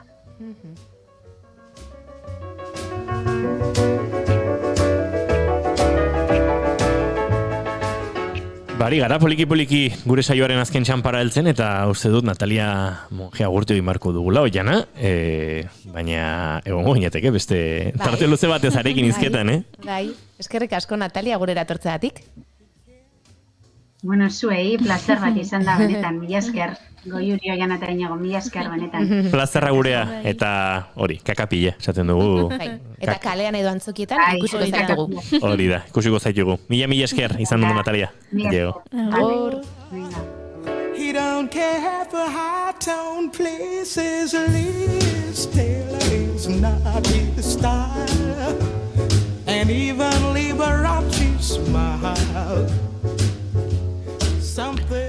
Bazken txampontarako musikarikonen ere badugu, My Baby Just Cares For Me, Nina Simoneren kantuaren azken txampan dugu, baina saioa agurtzeko beste kantu ederra, oso ezberdina.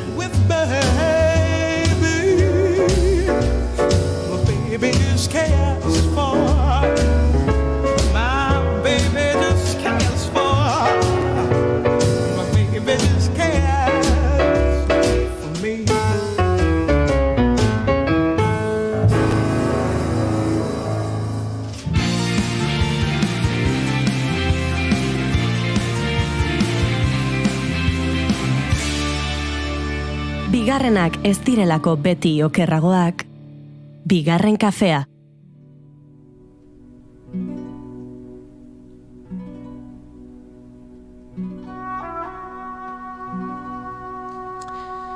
Gero esango digute bigarren kafean eklektikoak garela. Gaurko egunez, ziltzen Mexikon, Ciudad del Carmenen Paco de Lucía un día.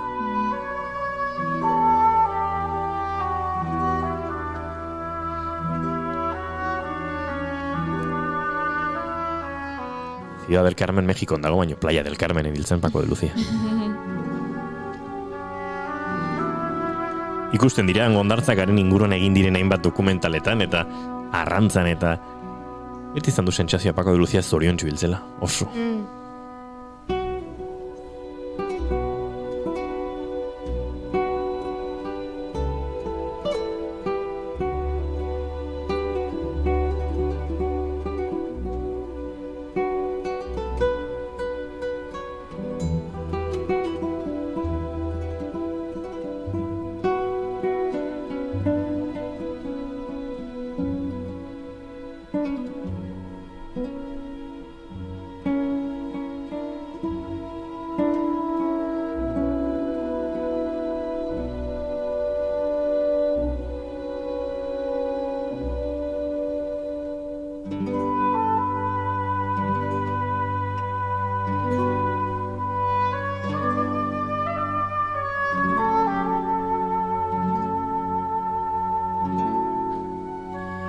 Eta alako goxoa agurtuko zaituztegu gaurkoan.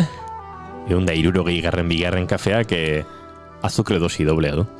Ez da gira azukra den, baina goxotasuna bintzat badu.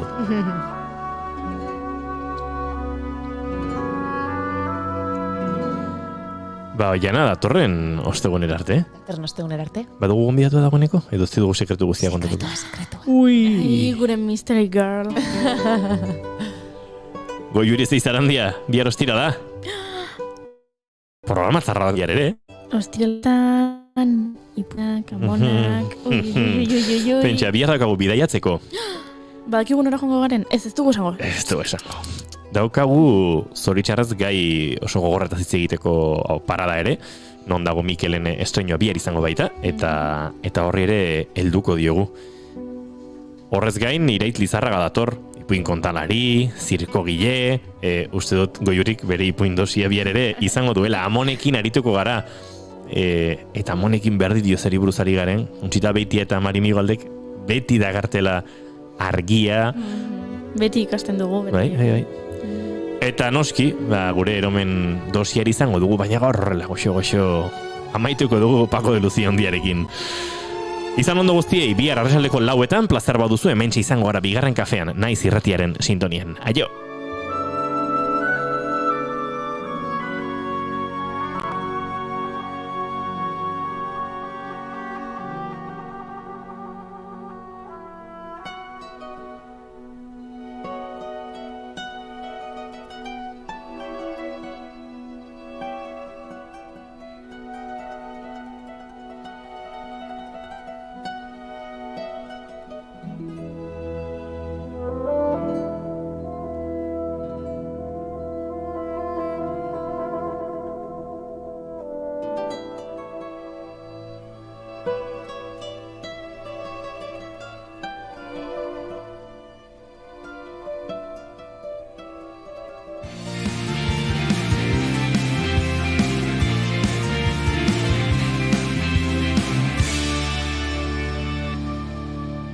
Keep calm and bigarren